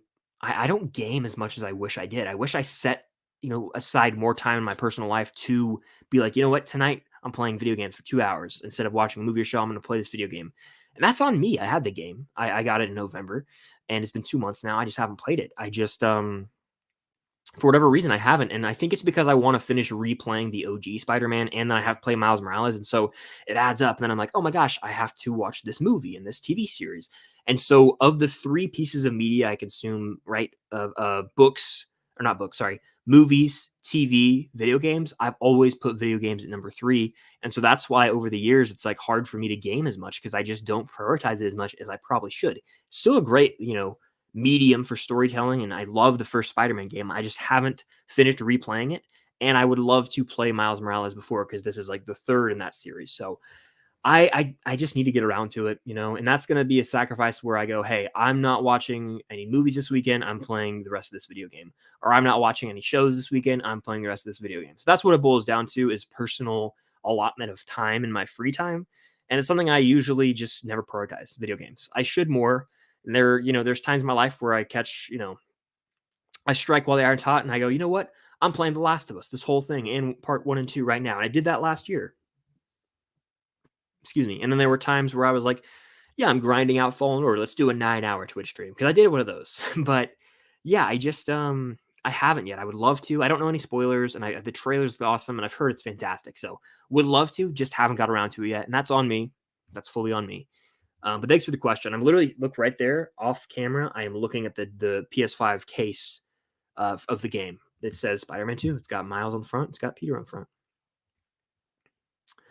Starcourt says, what I appreciate about the Duffers have done is that they have as all seasons have their own distinctness while still feeling Stranger Things. I agree. Each season has its own identity, but it's still a part of the bigger picture, the bigger show. It's under the umbrella of Stranger Things, if you will. Speed round real quick. Most overrated horror movie franchise? I could say it. Should I say it? Halloween. Sorry, guys. Pick 4 other movie YouTubers to go on Family Feud with you. Wow. Okay, so myself, there's 5 on Family Feud, right? I would say myself. I would say technically my girlfriend Cam is in the movie. She does talk about movies, so that's cheating, but that's me and Cam. So I'd pick Cam as one of them. I don't want to leave anyone out. I picked my buddy Trevor from Film Geeks 100% out of 100. All right, so that's 2. I don't even want to answer the rest because I feel like I'd be leaving people out. Honestly, I'm gonna shout out. No, I don't. Those are the only 2 people I feel comfortable answering. But I would find someone. I'd put some names of people I love to collab with and people I respect, and I put them in their name in a lottery bowl, and that's how I'd get the other two. But two locks for me would be Cam and Trevor from Film Geeks. The rest, it'd be a lottery. But great, unique question, Zachary. Yeah, Harbaugh is going to coach the Chargers. Who would have thunk? Not me. Not I. Another super chat from Cinnamon Sugar. Thank you so much for all the support on the stream. It really does mean the world. What is your biggest fear for Deadpool 3? My biggest fear for Deadpool 3, without question, Cinnamon Sugar, is that the movie will lose its identity as a Deadpool film and will more so just become a multiversal mess, or dare I say, a multiverse of madness. That's my biggest fear. I don't want that, and I don't think anyone does. I just do not want, the movie to open as a Deadpool movie with the great quips and the fourth wall breaks, and then it turns into, okay, we're kind of traveling through time, and I guess I just don't want it to lose its identity. Again, I want it to be funny. I want it to have the clever, quippy jokes. I would love to see some awesome chemistry between Wolverine and Deadpool. One of my fears that I don't talk about a lot is I don't want it to diminish the ending of Logan. I think that's a fear a lot of us have. We know at the end of Logan dies. Spoiler alert. Sorry, guys. It's been out forever. You all probably knew that. And I don't want them to take away from that character's ending. I mean, we know Wolverine's going to be in it, but I'm fine with it being some sort of variant. But to have them resurrect that version or stop the death of that version of the character, it would irritate me. But also, I could acknowledge, okay, it's a branch in time, meaning the original Logan timeline has not been altered. This is a branch reality. So I can get on board with that. But my biggest fears, I'd say, butchering the end of Logan. Right? That would mess some people up. My second would be the film losing its identity as a Deadpool movie. My third would be the movie sucking. Like, straight up. We have not had a bad Deadpool movie. I love 1 and 2, but could you imagine if the movie just is unfunny and just turns into like 50 million cameos and it's like watered down Deadpool? That would be worst case disaster scenario. But I don't think that's possible. With Ryan Reynolds, with Hugh Jackman coming out of retirement, and with Sean leaving the director's chair, there's so much talent involved here. Marvel knows this film is of utmost importance. And honestly, it is the only MCU movie coming out in the year 2024. It has to be a home run hitter. It has to be a win. There's no, it has to be. All right. There's no excuse. It has to be a winner. And they understand that. And I think that's why they're putting, they're going all in on it. It's the only one coming out this year. It's July. It's a big release. I think it's going to be a winner. And I have faith. I'm trying to be optimistic here. It's my number one most anticipated movie of the year. My biggest fears, again, butchering past films and being just a mess, really. So we'll see. But I mean, it's hard not to get excited. That trailer's dropping in a matter of weeks. That is going to be hype. When we get that trailer in about 2 weeks, it's saying 2.5 weeks roughly, right? February 11th is the Super Bowl. It's going down, folks. It's going down. I'm going to be giddy as a schoolboy, and I think a lot of us will be online. That'll be the next Multiverse of Madness, No Way Home type of trailer where the reactions, everyone's are just crazy. It's just going to be so fun. I can't wait to hear Hugh Jackman as Wolverine again. Whew, I just got chills thinking about it. So very gassed up for that. Very, very excited. And yet another super chat from Cinnamon Sugar. Thank you so much for all the support on the stream. Truly. Would you tell Cam when you talk about Percy Jackson on the podcast, could you shout me out as a Percy Jackson fan to Cam and a blonde Percy truther? I'll do that. I'll take a picture. I'm literally going to take a picture of this right now. I'll send it to Cam. Here we go. Boom. I'll send that to her. But no, Cam is a blonde Percy truther. And by the way, guys, Percy Jackson, I watched the episode last night, episode 7, the penultimate ep. It was my favorite episode of the season, and it really did. It worked emotionally for me. There were flashbacks with Sally and Percy that really emphasized how important that relationship is for Percy's life, and I thought it was beautifully done. So I'm gassed up. I'm sorry if I'm lagging right now. It looks like my Wi-Fi logo just popped up, which is never a good thing. So hopefully you guys can still hear me. Hello. Okay, cool. Looks like we're better now. But I would say that, yeah, that I mean, I truly am gassed up for this finale. It's been set up to be just epic. Literally a cliffhanger ending. Like, there's gonna be a battle. Like, it's gonna be a showdown. I'm ready. I'm really ready. So yeah, it's going down, and I will relay that message to Cam.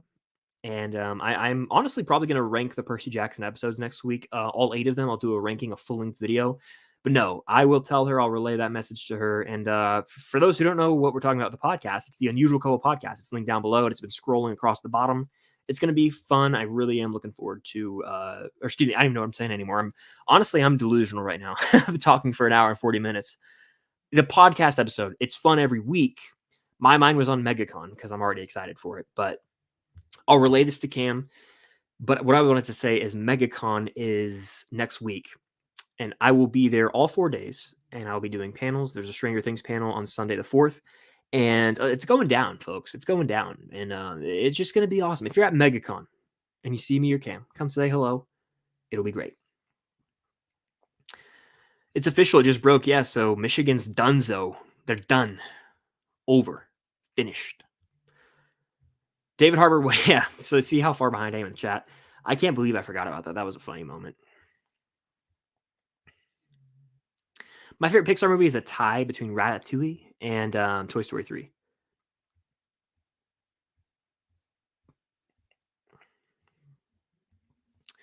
What's up, Burnt Toast? How you doing? What about Rock and Roller Coaster? Shout out Rock and Roller Coasters. It's intense, but it's fun, and it's Aerosmith. Loving an elevator. I don't know how many Funkos I own, but I would say around and in the 100 ballpark. I'd have to open the app and look, but I own a lot, and I got some new ones recently that are really cool. Ooh, I'm lagging again. Can you guys still hear me? Let's see. I'm just gonna wait it out. Hello, hello, hello, hello. Okay, cool. You know what's weird is I've been wanting to sing. It's Jack Black. I believe it's Tenacious D. It's been stuck in my head. It's like bam, bam, bam. It's been stuck in my head for some random reason lately. Cinnamon Sugar with yet another super chat. Thank you so much. Says, please tell Cam I think you're both awesome. I'll do that. I'll relay that message to her. We talk frequently. We are dating, for those who don't know. But no, thank you for the super chat and support all stream.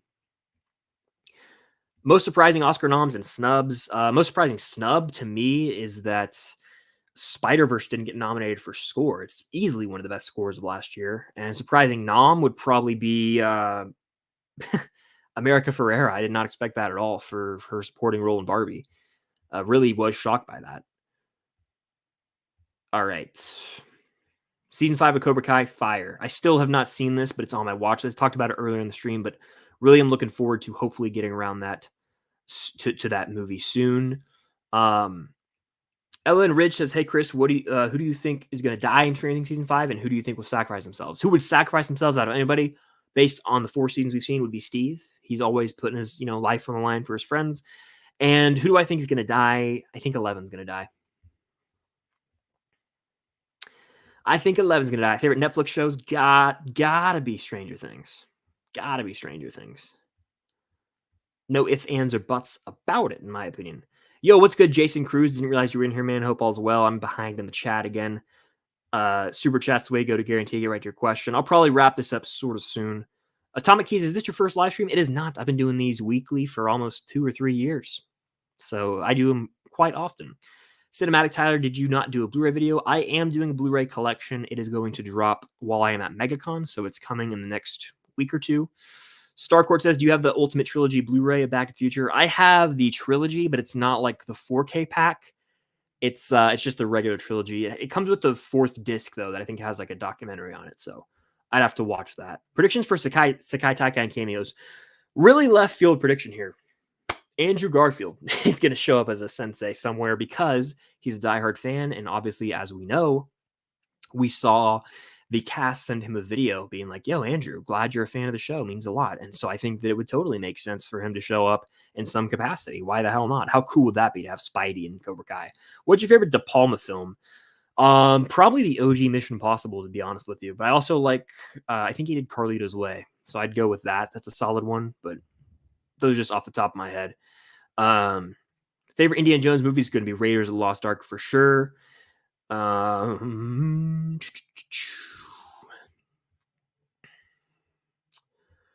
Let's see.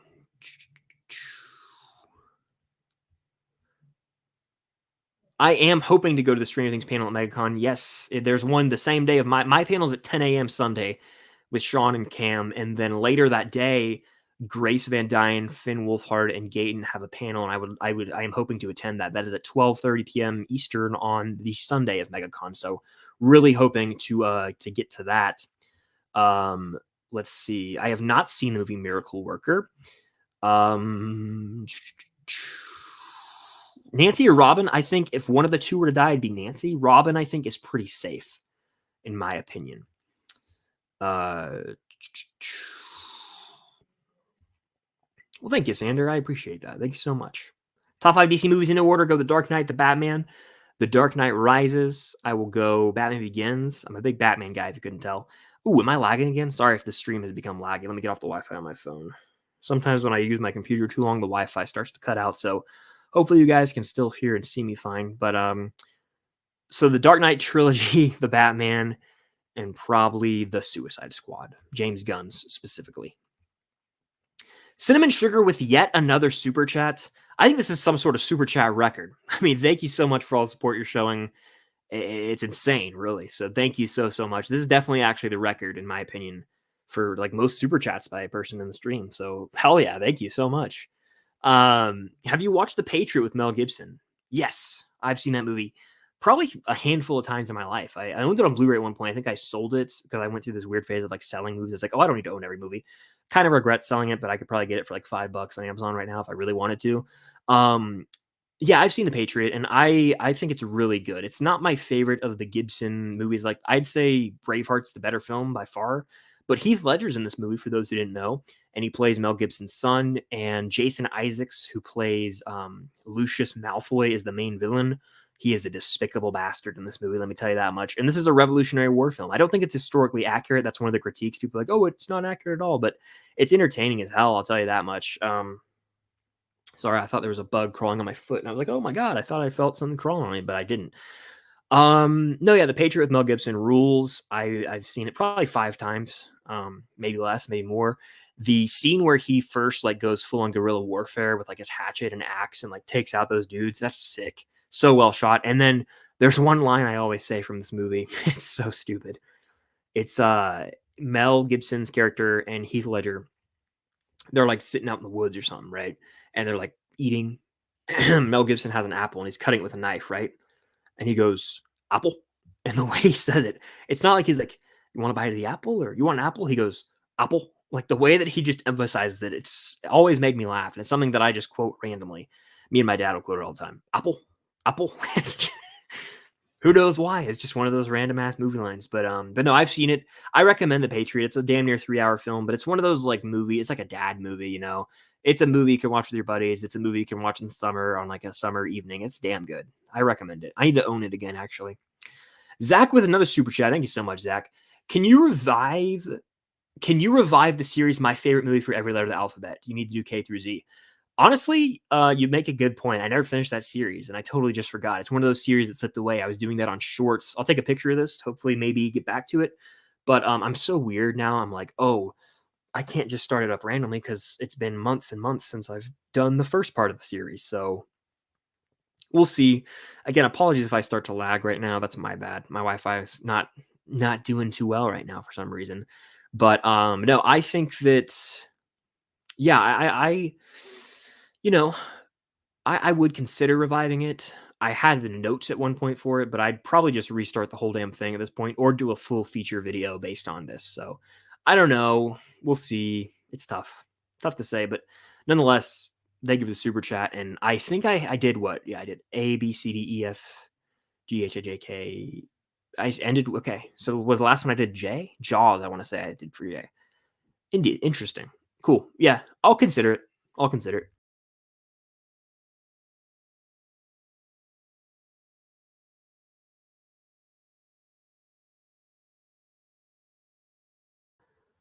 Sorry, guys, got booted. It does that sometimes. And honestly, was not my Wi-Fi. You know what happened? I'm using my MacBook. Boop. I scrolled too far to the right. Shot me right out. Can you guys hear and see me? Let me know. Let me go. Hello. Yeah, we're good. Don't know why it does that. And it's bizarre when it does that. But it does it. It's bizarre. But we're back. Just got done talking about The Patriot. Apple. That's what I always say. Cinnamon Sugar with a super chat. Have you played the God of War games? I haven't, but they've been recommended to me many times. Kratos is God of War, right? I believe. I have not played these games, and I kind of went on the whole gaming thing earlier. I don't allot myself enough time in my free time to play games. That's on me. Got to get to Spider-Man 2. Got to get to Jedi Survivor. Loved Fallen Order. Loved Spider-Man. Haven't played the sequels. It's because I'm like, I want to watch this show tonight. I want to watch this movie tonight. I'm never like, I want to play this game tonight. It's one of those things where I need to take a weekend or a week and just unplug from society and just binge these video games. Not God of War specifically, but the ones I need to catch up on. Jedi Survivor, Spider-Man 2, Miles Morales, and there's one other one. The Indiana Jones game when it comes out. I bet that'll be added to the list, So we'll see, but appreciate the super chats. Also, when I got kicked out of the stream just then, I lost a lot of the chat. So we're just going to resume from wherever we were. I think we got, let's see, somewhere around here. Cinnamon is secretly Bill Gates, someone says. That's funny. Peace, Andrew. Hope you have a good evening. I have seen the Goonies. I didn't grow up with it, though, but I watched it when I was like 20 for the first time. Sean Chandler in the chat. Shout out Sean, the legend. Yes, this is true. I've been promoting this throughout the stream, but Sean, I will be with Sean next week at MegaCon. We'll be on some panels. It's going to be a blast. And tomorrow, also, I'll be on Sean's channel. I talked about this earlier, but I'll be on a live Q&A on Sean's channel. So yeah, MegaCon next week is going to be electric. It's going to be a lot of fun. I know a lot of you guys in the chat had said you're going to be there. So hope to see you guys at the panels Friday, Saturday, Sunday. And yeah, come say hello. And it's going to be a blast. I'm really looking forward to it. So going to be a real fun time. People, the reactions to when I got booted are funny. Sean, you broke the stream. You did. Let's see. What's your most anticipated movie for 24? So I have a full video talking about this. Kind of touched on this earlier, but gotta go Deadpool 3. Gotta go, sorry. Let's see. Gotta go Deadpool 3. Gotta go Gladiator 2. Those are the obvious picks. One that I'm intrigued by, and this is from my research I did for a short. There's a movie called Berlin Nobody coming out, starring Sadie Sink. That's all I know. It's a drama film. Sadie Sink, Max Mayfield. Let's see. Let me read the description, actually. There was another one, too. There was 2 movies with Stranger Things cast. I did a video. Where is it? Billy Knight. One of them's called Billy Knight, and it says it's got Al Pacino, Patrick Schwarzenegger, Charlie Heaton, who plays Jonathan Byers, and the director I've never even heard of, but it's like Al Pacino. It comes out in August. Follow Alex and Emily as they go through their aspiring careers as filmmakers and an old-time memory from Alex's father, a box of unfinished scripts, and a handkerchief with the name Billy Knight. It's an hour and a half, according to IMDb. That sounds intriguing. And then there's a movie called Berlin Nobody. Eric Bana's in it. Sadie Sink's in it. The director also did some stuff from the 80s. Hold on. No, he was involved with the... Yeah, he was... No, never mind. Anyway, it seems interesting. It says, American... This is a horror film, a horror drama. Ready? Here we go. Berlin Nobody. American social psychologist Ben Monroe investigates a local cult connected to a disturbing event while his daughter becomes embroiled with a mysterious local boy. So I think Eric Bana is playing the father and Sadie Sink's playing the daughter. These are 2 movies that are coming out this year. I'd never heard of them until I did a little research on Stranger Things cast coming up and, project soon. Intrigued by both heavily. So yeah. Let's see. I didn't mean to break the stream. Well, you did, Sean. No, I'm just playing. Just do my part Club MegCon coming next week. Absolutely. Yep. Been talking about it for a bit on and off throughout the stream. It's going down and my Wi-Fi is fighting for its life right now, 2 hours into the stream. It's been a fun one, though. Let me tell you that much. But no, yeah. MegaCon next week, February 1st through 4th. I'm be on panels with Sean all week, talking how to grow a YouTube channel, how to, is the comic book movie bubble burst? One of those will be a Stranger Things Season 5 theory discussion. So it's going down. It's going to be a lot of fun. If you guys are at MegCon or in the area, anywhere in the United States and the world, come to MegaCon. It's going to be fun. It really is. So you can expect the promo for that to amp up for the next week.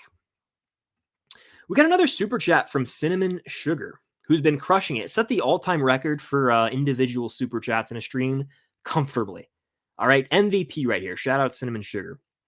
Say one... Here we go again. I did, what was it earlier? Rise of Skywalker and Empire. All right, here we go. Say one good thing about She-Hulk and one bad thing about Infinity War. All right, this is easy for She-Hulk. One good thing about She-Hulk, we got Charlie Cox back as Daredevil, and that was awesome to see. He still had the same swag and, he's by nature, he's like a sexy character where he like says these things, and it's like, he's just exudes that nature, that swag, if you will. So that was awesome to see, right? A bad thing about Infinity War, I mean, I love the movie. It's a 10 out of 10 to me, a 5 out of 5 on Letterboxd, everything. It's one of my favorites. I got the poster on my wall right there. But a bad thing about Infinity War, I'm going to say on rewatch, the Gamora Thanos scenes don't play as well. They're the clear, dips, if you will, in the movie. Like those are the moments where I've seen the movie enough. That's where I'm like, okay, let me check Twitter real quick. Let me check my email real quick. Whatever the hell I want to do on my phone. Like those are the moments where it's like young Gamora. It's like trying to build up the relationship between Gamora and Thanos, and it plays well the first viewing. But I've seen the movie over 10 times easily now, and so at this point, it's like, oh, okay, it's a little slow moving.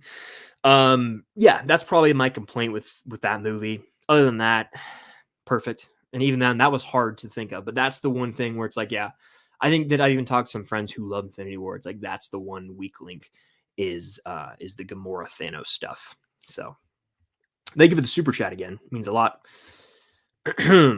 Water break. See if I can. Again, I've been doing this. Let's see if I can get any out of here now. It's damn near just ice. I think I got like a drop, maybe, of water. By the way, we'll go for about 5-ish more minutes because I still have to finish editing that video that I was talking about, the Stranger Things video. It's going to be a late night, but this has been a real fun stream. Honestly, we might keep it going. Why not? To quote Cliff Booth, tonight the night, why not?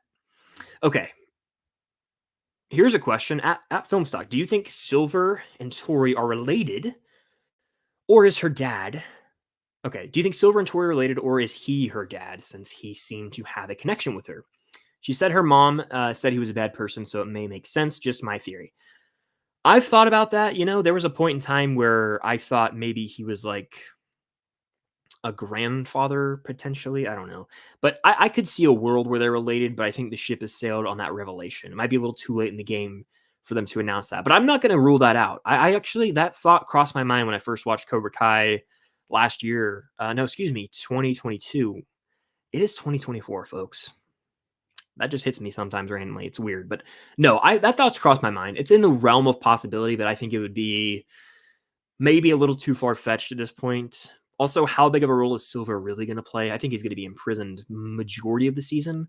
If he breaks out of prison, I don't know if Cobra Kai could get away with that. I love how ridiculous and cheesy the show is, trust me, but like we already got one prison break. So could we get another? Someone's got to go to prison, Ben. It reminds me of the end of National Treasure, where Harvey Keitel is like, somebody's got to go to prison for this, Ben. Reminder to follow Chris's Letterboxd. This is true. I do have Letterboxd at Filmstocked. Ethan, how you doing? Let's see. Do another... Whoa. Yeah, there is a book series. If you're asking if there are multiple book series written by Rick Riordan, he has the main 5 Percy Jackson books, and then the Kane Chronicles, and then that's the Red Pyramid. Is that Rick Riordan? I want to say it is, or it's something rated. And what is it? What is that other one called? Gods and Heroes or something like that. I have to ask Cam. She's the Percy Jackson person. I'm not in a relationship. I'm enjoying the show, but she's like well versed in the books and everything. I am not. So yeah. Let's see. Top 80s movies, just in general. I mean, let me look around the room. Look, I've come to this realization lately, and it's not really new information to me, that Back to the Future it's always been in my top 10. Always been in my top 10. It's becoming more and more evident to me that it's probably in my top 5. It should probably be in my top 4 on Letterboxd. It is the most rewatchable movie. That and like 2 others are just infinitely rewatchable to me. And that and Raiders are 2 of my favorite all-time films. And that Raiders has been, in my top 2, 3 forever. But Raiders and Back to the Future, I mean, come on now. Those are the top 80s movies to me. Obviously, you've got, Empire. Those are the basic ones. But like, yeah, those movies are special for sure. And it's like, everyone knows that. I noticed too on film Twitter, in Letterbox, people would be like, oh, people have the AI generated list with the most basic movies. It's like, if a movie like Back to the Future is universally praised and recognized as one of the great films by everybody, it's probably deserving of that. And it's not a basic pick when it's like, of course everyone loves Back to the Future, like how could you not? So it makes sense that it's in a lot of people's favorite list because it's just that damn good. It's one of those movies. And I don't know why a crowd always has to arise with things like that. The really popular things are beloved by many, where it's like, oh, such a basic pick. It's like, yeah, sure, I guess. And what's wrong with that? Everyone else loves it. It's amazing. It's probably deserving of that hype and praise. Gavin says, do you prefer McAvoy or Stewart okay. So James McAvoy or Patrick Stewart as Charles Xavier. And then the next part of the question, Ian McKellen or Michael Fassbender as Magneto. To answer this bluntly, give me Fassbender's Magneto. I don't know if that's a hot take. Give me Fassbender as Magneto. That man, especially in X-Men First Class, when we get the whole backstory on him, it is unmatched. He's an incredible actor, and the backstory is tragic with him. Also, even in X-Men Apocalypse, we see some tragic moments from him. So I'd say Fassbender. And honestly, give me McAvoy. I know that's a hot take, but I like the younger generation better. Like First Class, Days of Future Past are my X-Men films that I like the most. Excuse me. And so I would say those are probably my picks. I like Patrick Stewart in the role, but I like McAvoy more. And I like Fassbender more than McKellen. They're both iconic from different generations. But seeing them together in Days of Future Past was so cool in the theater. I remember that vividly. But no, I'm going with the newer generation. I feel like that might be sort of a hot take, but I stand by it, people. I stand by it. Cinnamon Sugar says, how would you have done Multiverse of Madness differently? Personally, I would have had Eric Bana as Hulk, Ghost Rider, another Stephen Strange, played by Joaquin Phoenix.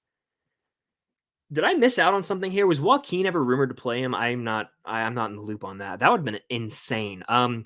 I would have done Multiverse of Madness a little differently. I would have kept around Krasinski's Mr. Fantastic. We didn't get enough of an opportunity to see him in the role. And the fact that he's not going to be doing that, I think it's going to be Pedro Pascal. We don't know for sure. We might never know at this rate.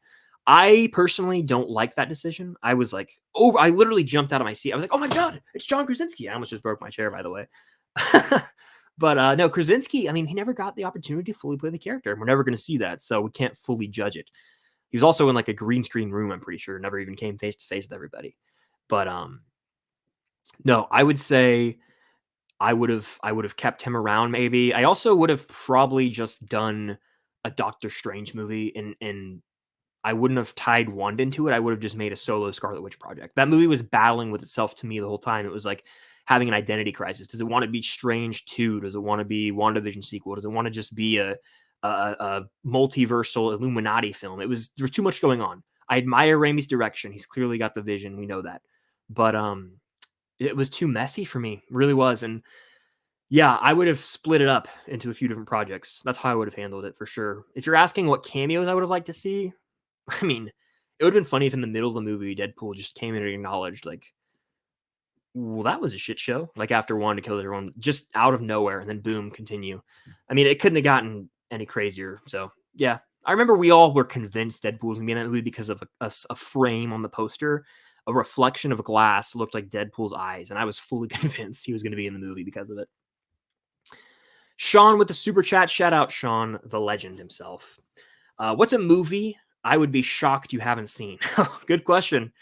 Good question here. And then everyone come and see us at MegaCon next week. Absolutely. All of you guys in here, if you're here on the replay, because I know a lot of you guys tune on the replay because of the time zone difference, make sure to come to MegaCon next week in Orlando, February 1st through 4th.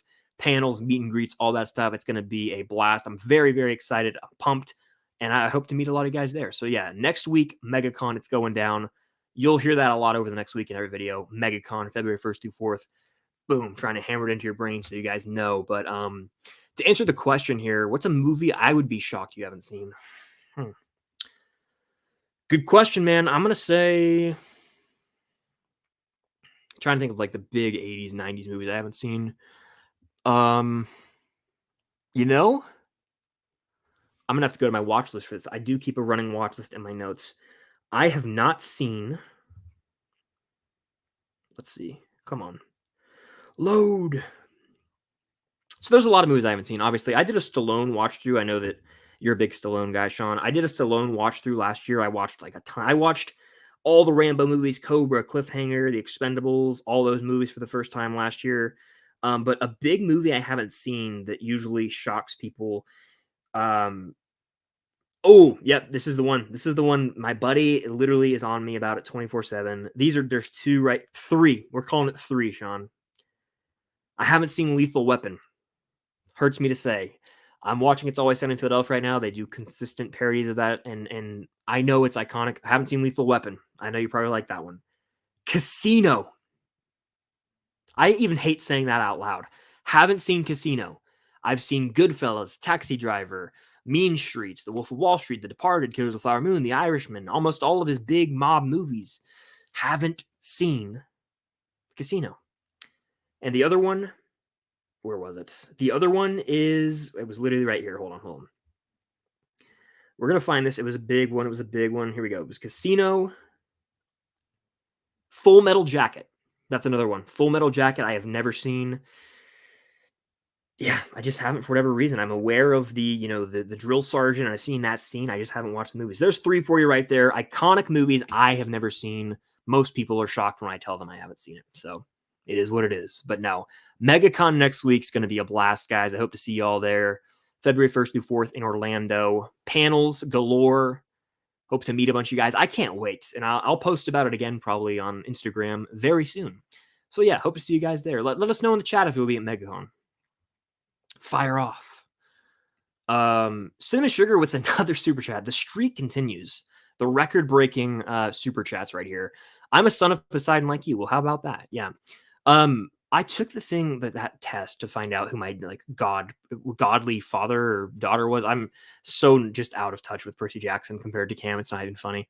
But I think I was, son of Poseidon. I think at one point I was like son of Aphrodite. But I don't know. I think I am technically Poseidon. It's like the Pottermore thing. You know what I'm talking about with Harry Potter? I am Gryffindor through and through. I've taken that many times. But with this, I feel like I've gotten different answers that have been conflicting before. All right. Is Mike going to die in season 5? Mike is not going to die. Mike is not going to die. 11 might die. Mike will not, in my opinion. They wouldn't kill him. He's too safe. I mean, you're not going to kill the main kid from season 1. In fact, I'll talk more about this next week in a panel, Stranger Things Theories, Sunday, February 4th, at MegaCon with Sean, myself, and Cam.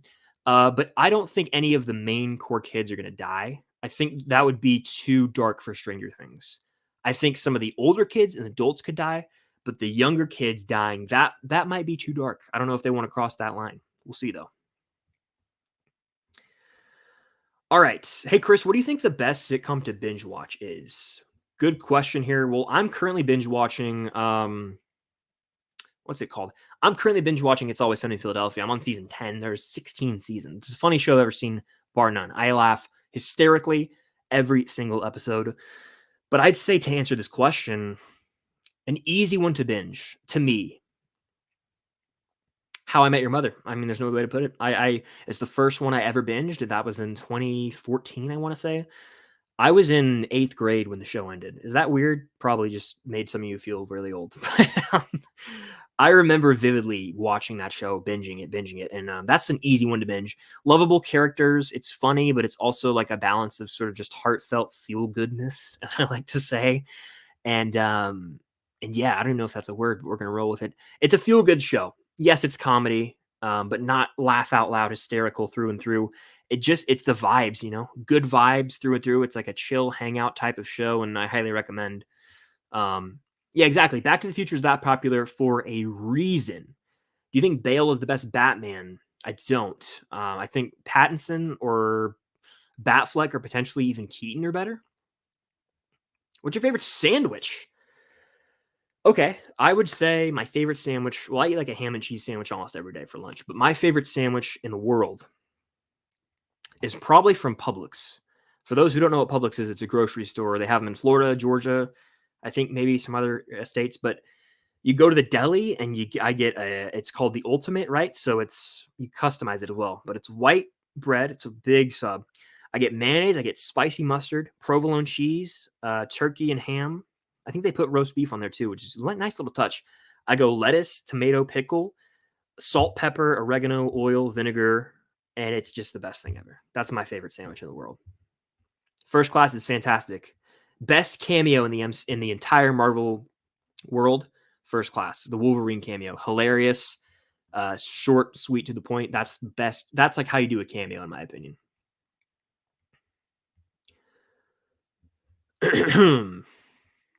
Another super chat, yet again from Cinnamon Sugar. Historic run right here, really is. Thank you again for the support. We have a keep, watch, burn. I need to take a sip of water desperately. I'm trying desperately to get some out of the bottom. This is the longest stream. 2 hours and 10 minutes. I didn't even realize it. Wow. We're almost the same runtime as the Iron Claw right now. We're off by about 2 minutes. Keep, watch, burn. The Dark Knight trilogy, the Spider-Man trilogy, and the Guardians trilogy. This is so hard. Oh, okay. Look, I don't even know where to begin, actually. These are like probably my 3 favorite comic movie trilogies. Man, I would say so. Keep one to watch for the rest of time. Means it needs to be the most rewatchable. And to me, of those 3, I revisit the Spider-Man trilogy the most. So I'm going to keep the Raimi trilogy. I'm aware 3 is not a good movie, okay? But I'm honestly willing to look past a lot of the flaws in that film for the memes. Plus, I'm nostalgic. I was 7 when it came out, so give me a break. So I'd keep that one. I would have to. I mean, this is like truly crazy what I'm about to say, and I don't like that I'm gonna have to do this, but I think I have to. I think I have to watch the Dark Knight trilogy, which by default means I have to burn the Guardians trilogy, which I don't enjoy doing at all. I do not enjoy doing that at all. But in this hypothetical world where I have to get rid of one of the trilogies, that's the one that has to go. And I think it's just because when Guardians 1 came out, I watched the movie to death, love it, but I burnt out on it a bit. Guardians 2 and I have had an interesting relationship, to say the least. I currently thoroughly enjoy it, but it's been a rocky road, man. Let me tell you that much. And then 3, I think, is the perfect, conclusion, but it's a very sad movie. It's sad. I don't know if I want to feel that way. So, yeah, that's what I do. I'd watch the Dark Knight trilogy. It's something everyone has to experience. I mean, Ledger's performance, the Dark Knight Rises opening is insane. And I even love the ending. Plus that score. It's something we all should hear. I'd keep Raimi because of nostalgia, rewatchability, enjoyment. And I technically would burn Guardians. Makes me sick having to say that, but that's just the way it's the way the world works. You gotta make tough decisions sometimes. All right. This has been an electric stream, by the way. I mean, the longest I've done in quite some time. We're going to keep this thing going. Why not? Let's see. I've never been to West Virginia. I think I drove through West Virginia when I went to I went up on a trip once in my life. I went up to Boston all the way. We drove up, my family and I. So I think we drove through West Virginia on that. I think we had to have. It was an East Coast trip. Cinnamon Sugar with another super chat. Could you post commentary tracks on YouTube? I've thought about this before, but more so in like a Patreon sense, where movie commentary tracks are something I do. I would take inspiration from Pretty Much It. That's me and my girlfriend's favorite YouTube channel. Pretty Much It. Laugh hysterically at all their tracks. We have the Patreon so we can sync up movie tracks with them. They're the best. Awesome. Eric from Pretty Much It, hilarious. And that's why I got into the Saw franchise 4 years ago. Now, 2020, I watched them all because of Pretty Much It. So, yeah, I'd consider, but it would not be like, I wouldn't post like a full commentary video on my channel. Maybe it'd be like a highlight video. But again, I've dabbled with the reactions before and I've kind of gotten away from them lately. So I don't know if I would, but Patreon, that's always something where I'm like, if I do it, it'd be a Patreon thing. But I appreciate the suggestion. Let's see. Hey, Chris, was wondering if you're going to go see Bob Marley One Love. Yeah, I'm actually seeing it tomorrow. It's my first movie of the year, 2024. I'm going to watch it tomorrow night, so I'll have an out-of-theater reaction and a review dropping some point in February. when the embargo lifts. But no, I am seeing it tomorrow. Excited, curious. First movie of the year. I haven't been to the theater since, I don't even know, when was that? I guess probably Die Hard. I went and saw Die Hard in theaters because I got some physical screeners. So yeah, Die Hard, I want to say, is the last movie I saw in theaters. Yippee-ki-yay to that, right?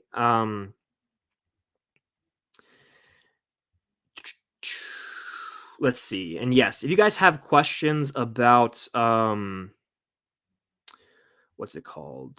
About the MegaCon, I'll be sure to answer those as well. I see Sean's done a good job as well answering. Yeah, so the panels, as we know right now, they will not be live streamed, but recorded and posted later on. So there you go for those who have asked that question.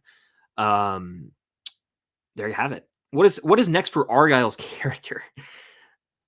Making pizzas, maybe. I don't know. He's done. I don't think he's going to show up again. But I take that back. He'll show up in a scene maybe in season 5. But I don't know if there's much left for his character to really do. You know what I mean? He kind of just had this, this little role, and he was a comedic side character. But other than that, it wasn't like he had a crazy big role or anything, in my opinion. Yet another super chat from Cinnamon Sugar. The historic run continues. I've never seen anything like this, so I just thank you so much. Keep Watch Burn. Okay, this is a classic. Keep Watch Burn. This is a classic. This is easy for me. Lord of the Rings, Harry Potter, Star Wars, right? And I'm looking at the whole world here, including TV shows, movies. I am keeping Star Wars through the highs and lows. I got the original trilogy. I got Andor, Clone Wars, Mandalorian seasons 1 and 2, Rebels, the highs of Ahsoka. I've got, The Force Awakens. I got, the prequels, like I already said. So yeah, I probably would keep Star Wars. I would watch. Gotta watch Harry Potter, guys, and burn Lord of the Rings. Love Lord of the Rings. One of the greatest made trilogies I've ever seen. But of those three, it's got to fall number 3 for me. As awesome as it is. I've watched the trilogy twice in the span of a year now. Rewatched, I should say. But no, I would say that'd be my order. And that'd be the way I have to go. So, yeah. Keeping Star Wars. May the Force be with you. Am I right? Love to see the discussions going on in the chat. As a De Niro fan, I'm telling you, you need to see Casino. Oh, my buddy Drew, I'll shout him out right now. He's like, dude, we're finding a day. You're watching Casino with me, man. And I'm like, I gotta watch it. I don't. It makes me sick that I haven't seen it. It's like 3 hours. He's like, we're watching Casino, so I'm gonna plan that for February. One day, like late February, we'll probably watch Casino. We'll do it. He hasn't seen Heat, so I want to show him Heat, and he shows me Casino. And then my other buddy, I don't think has seen either. So the three of us get together. We watch Casino. I show him Heat, and we call it a De Niro double feature. I'm down. That's kind of what we're doing. So, Cole, what's good? How you doing? Have you ever been to Michigan? I have not been to Michigan. Never been to Michigan.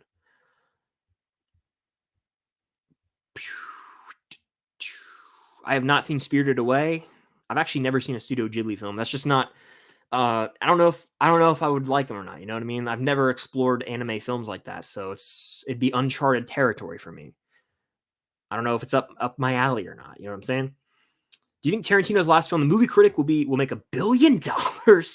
No way. No. No shot. I think it'll make its money back. Tarantino has his built-in audience, and I'm sure it'll have a big star show up. But no way will this movie make $1 billion. What's the closest Tarantino films even come to cracking that number? Django? If I had to guess, Django's his highest grossing movie, right? Django, because it got the Christmas release and it was a Western film. I'd say Django's his highest grossing. And even then, my ballpark guess, and I don't know, would probably be what? 200 maybe? No, not even, sorry. I have no clue what's happening. My phone was just recording something randomly. I would say 500 million for that movie. Sorry, I'm going to look it up. Literally looking up Django.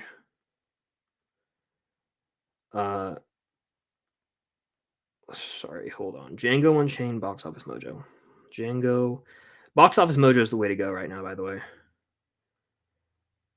Django Unchained, Box Office Mojo. It did 426. That has to be his highest grossing film, in my opinion. Gotta be that. So, no, I don't think that. I think this movie could do 300, 400, 5 tops, but a movie called The Movie Critic, I mean, I don't care who's directing it, right? It's just not going to happen, in my opinion. So no, I don't think that's going to happen. I'm rooting for it. I cannot wait. I love Tarantino. He's one of my favorite directors, but we'll have to see. Cinnamon Sugar with another another super chat. Again, thank you so much, Cinnamon Sugar. Hot take, I have not seen Stranger Things 4. Well, that's going to do it for this stream, guys. Thank you for tuning in. No, I'm kidding. Damn. You're on season 3. Well, I hope you're enjoying the ride. I think you said earlier you're watching The Bear, so I hope you enjoyed The Bear season 2. Look, I've got the there, guys, see it right there. Hold on. I've got the season 4 posters. I'm repping season 4. I got a season 4 Funko Pop right here. I've got 2 more right here. There you go. I can never point when I'm looking at myself reflected like this. Look, I would say keep on going. I hope you like Stranger Things. Season 4 is the most epic it gets. There's so much payoff. Revelations are made, and it's truly an achievement in television, in my opinion. I'm so serious. No one can ever make my love of Stranger Things, or no one can take that away from me. So I would say, yeah, I hope you enjoy the hell out of that journey. I would pay money to be able to watch this episode again. Dear Billy, out of body experience. I remember vividly. I was watching it. Me and Cam posted up watching it. I was like, go, go! I was like screaming. It was truly just a special moment. I've had so many of those over the years with the show, and why I think Stranger Things is really special to me is I've grown up with the show. I was 16 years old when the first season came out. I am 24 years old now, and so it's almost been a decade with me. And it's like each time a new season comes out, I'm at a different phase in life. And obviously, over the past 2 years, it's become huge on YouTube, and I've met a lot of you guys through Stranger Things. So it's my favorite show of all time, and for various reasons, the show itself, but also just the meaning to me. And I love it. I love the show. So yeah, I hope you enjoy season 4. It's some of the best TV I've ever seen, straight up. Enjoy it. It is awesome and epic, and I cannot wait for season 5. Theo with a super chat. Shout out, Theo. Was Greta Gerwig snubbed out of Best Director? I talked about this earlier, and I don't know if I want to redo it. It was a great... I probably talked for like 5 minutes on the whole topic of Greta and Margot.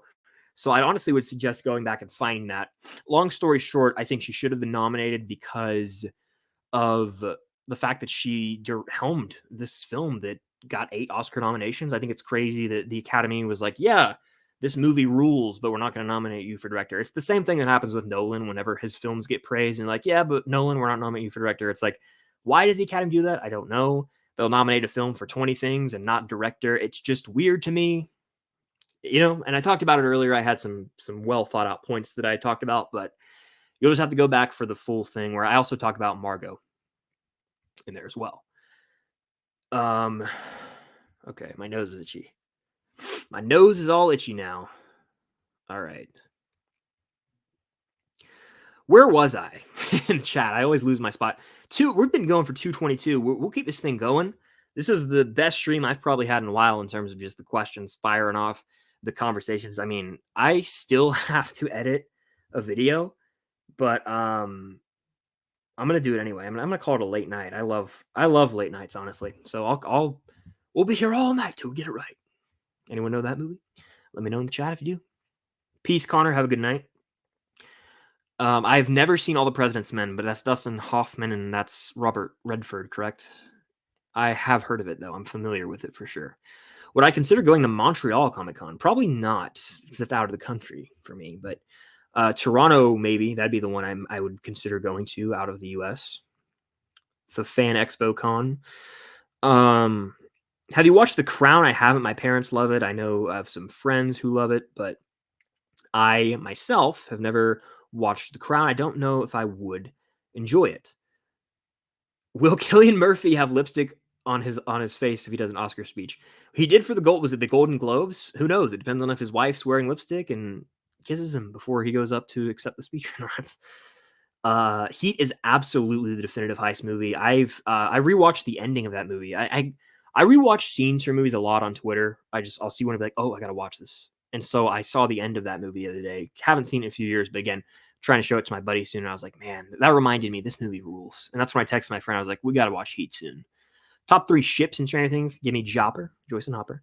Give me Lucas and Max. Give me Stancy, Steve and Nancy. I don't know technically what the first movie I saw in theaters was. I'm told it was Tarzan, but I dispute that because I was less than a year old, and I just don't think that's the case. The first one I consciously remember seeing in theaters is Finding Nemo, and I think that was 2003. So I was 4, 3 or 4, depending on what time of year it was. But yeah, that's one that I usually say is Finding Nemo. I remember that. I vividly remember like the scene when it goes dark and they're like in that fish is like they're really in the depths of the ocean and that like light. I remember being in the theater for that. It's very strange that I remember it, but it's one of those things, you know, core memory, I guess you'd call it. Commander Reflex, what's good? Will you be at MegCon Friday? I will.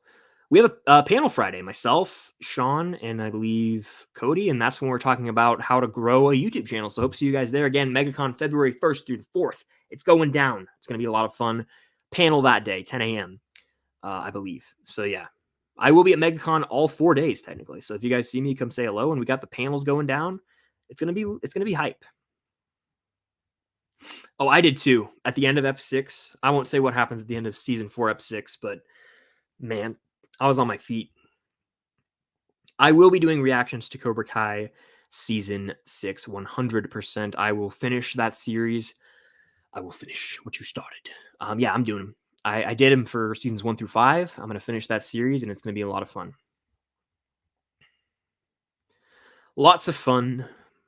I'll probably rewatch my own reactions to be like, what were the running gags? What were the quotes? What were the the running bits of all this series? Just so that I can remember, because it's been what 2 years in August since I've started that series.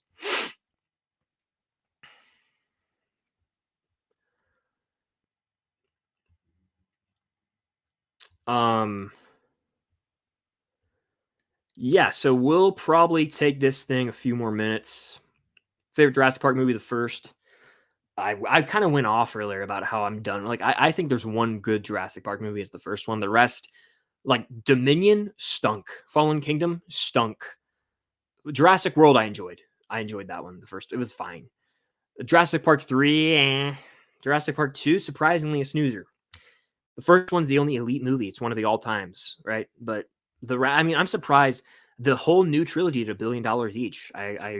It's just the power of that name, that brand. So, yeah, I know they're making a new one. It'll make $1 billion. Jurassic insert whatever here. Jurassic blank. Write the check. $1 billion. Here you go. From the box office, from everything. So it's going to make the money. It's just, will it actually be good?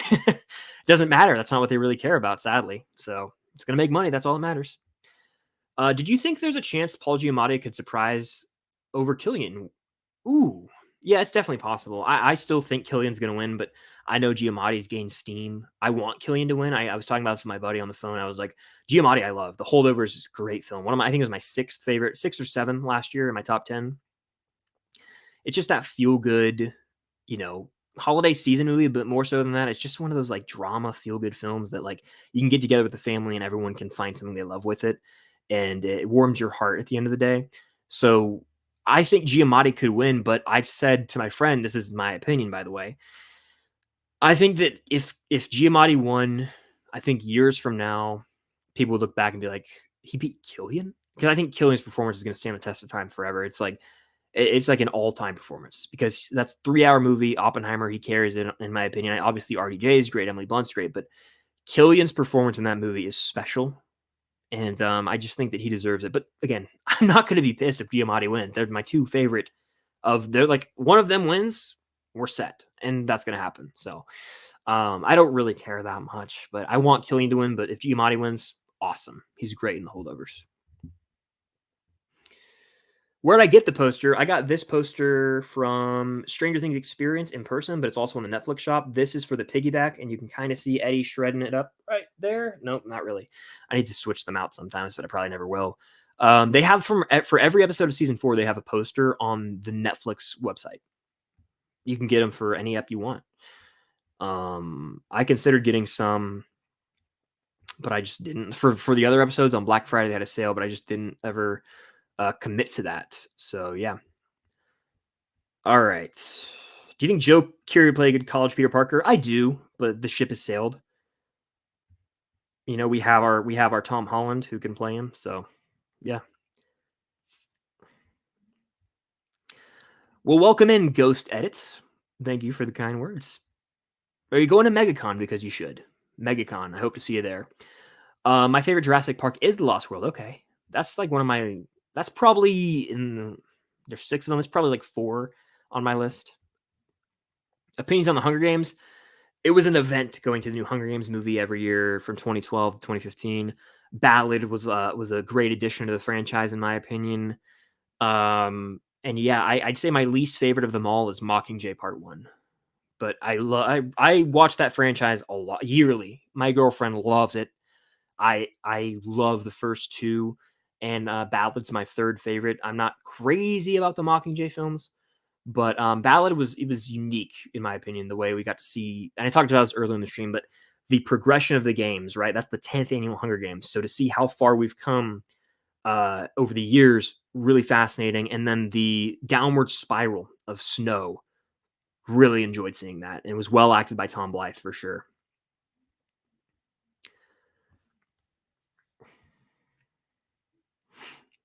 I know you're having a combo here, but I never have seen Tenacious D, like the films. I know, but it's one's been stuck in my head. I'm on TikTok, and there's this audio. It's like, bam, bam, bam. I'm pretty sure that's Jack Black from Tenacious D. And shout out my buddy Ewan Reviews. He loves Jack Black and Tenacious D and Foo Fighters. But he's told me to watch that before, so it's on my list. Shout out Cam. Hello there. All right, we are almost caught up in the chat, so I'm probably going to wrap it up here in a minute. If you have any last-minute questions, hot takes, keep watch burns that you're dying to send in, super chat's the way to go to guarantee that I answer. It's also a huge way to help support the channel. But I do want to say, before we get out of here, take a few more questions. MEGACON, February 1st, 2nd, 3rd, and 4th. It's going down, people. Panels, meet and greets, you name it. I'll be there with myself, with Cam, with Sean Chandler from Sean Chandler Talks About, other YouTubers who you definitely know in the movie community. We'll be talking how to grow a YouTube channel. We'll be talking the comic book movie has the bubble burst. We'll be talking Stranger Things Season 5 theories and more. All 4 days, I'll be there. Panels on Friday, Saturday, Sunday. More in-depth details on the time of those panels on social media, on my community tab, but also on my Instagram. It's going down, folks, and I hope to meet a lot of you guys there. It's going to be super, super fun. But I'll take a few more questions here before we wrap this up. This was an insane stream. Thank you guys so much for tuning in. And if you sent a super chat, thank you. I think we had an all-time record from Cinnamon Sugar. I'm actually, if someone wants, I can have access to count. I think we got double-digit super chats easily from Cinnamon Sugar. Just an all-time super chat performance, just awesome. Yeah, MegaCon is in Orlando, for those wondering. Orlando, Florida, February 1st through February 4th. Great Scott. I'm just going to start. I'm losing it. It's been 2.5 hours. And I'm going to go edit the Stranger Things vid and post it tonight. It's going to be a night. I'm going to go crack a Dr. Pepper after this, probably. Dare I say. Give me a little caffeine boost. But no, we'll take a few more and then round this thing out. What's a running gag from a TV show that defined your childhood? I don't know, but I just feel like saying this right now. Can I just say this? Megan. There you go. Jake and Josh, anybody? Have I seen the new Avatar trailer? I have. I talked about that earlier. What day is the Stranger Things panel? The Stranger Things panel is Sunday, February 4th. That's at 10 a.m. Eastern time. Sunday, February 4th. That is the Stranger Things panel. We'll talk theories from the upside down. It's going down. Ooh. Let's see. Do you have a certain schedule when you do live streams? I don't want to miss again. Typically, I do Wednesday evenings at 6 p.m. Eastern time. But that's subject to change. If you wanna see a stream again tomorrow on Sean Chandler's channel, it's going down. So go subscribe to Sean if you haven't. I'm sure you already are sub to him, but go check him out if you haven't. MegaCon is in Orlando, for those wondering. Orlando, Florida. My favorite Jurassic Park character. I mean, I gotta say, that's tough, but I have to say Alan Grant. It's like it's a no-brainer to me. He's my favorite for sure.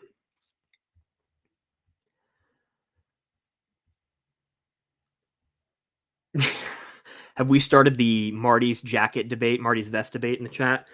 Well, if you want more of that, you got to go check out the podcast. I'm wrapping this thing up. I got to go edit and fill up my water. I'm borderline dehydrated, and I need some Dr. Pepper, and I just need to get that Dr. Pepper, that caffeine in my blood, and edit. So that's going to do it for this stream. was a all-timer in my books. Just a great stream. Thank you guys if you tuned in at any point in time. If you want to see the next live stream, it's going down tomorrow on Sean Chandler's channel. So look forward to that. But that'll do it for this stream. Thank you guys, as always, for tuning in. Hit that like button if you're in here now or on the replay. Subscribe if you haven't already. So close to making that final push to 100,000 subscribers. It would mean a lot. The podcast, new episode dropped today. We get into it. Cam and I get into it. It's a heated episode. We talk about what color's Marty McFly's vest, what color's the infamous address, and other things. It goes down. That is linked down below, so go show some love to that. And of course, MEGACON is coming up quick. It's in Orlando, Florida, February 1st through February 4th. I will be there all 4 days, panels, Friday, Saturday, Sunday. Sean Chandler will be there. You saw him in the chat. He's going to be there on panels as well. And a lot of them he's leading. It's going to be awesome. So yeah, looking forward to all that and more. It's coming up quick, guys. So hope to see you there. MEGACON, get your tickets. Come on down. It's going to be fun. The panels, they're free.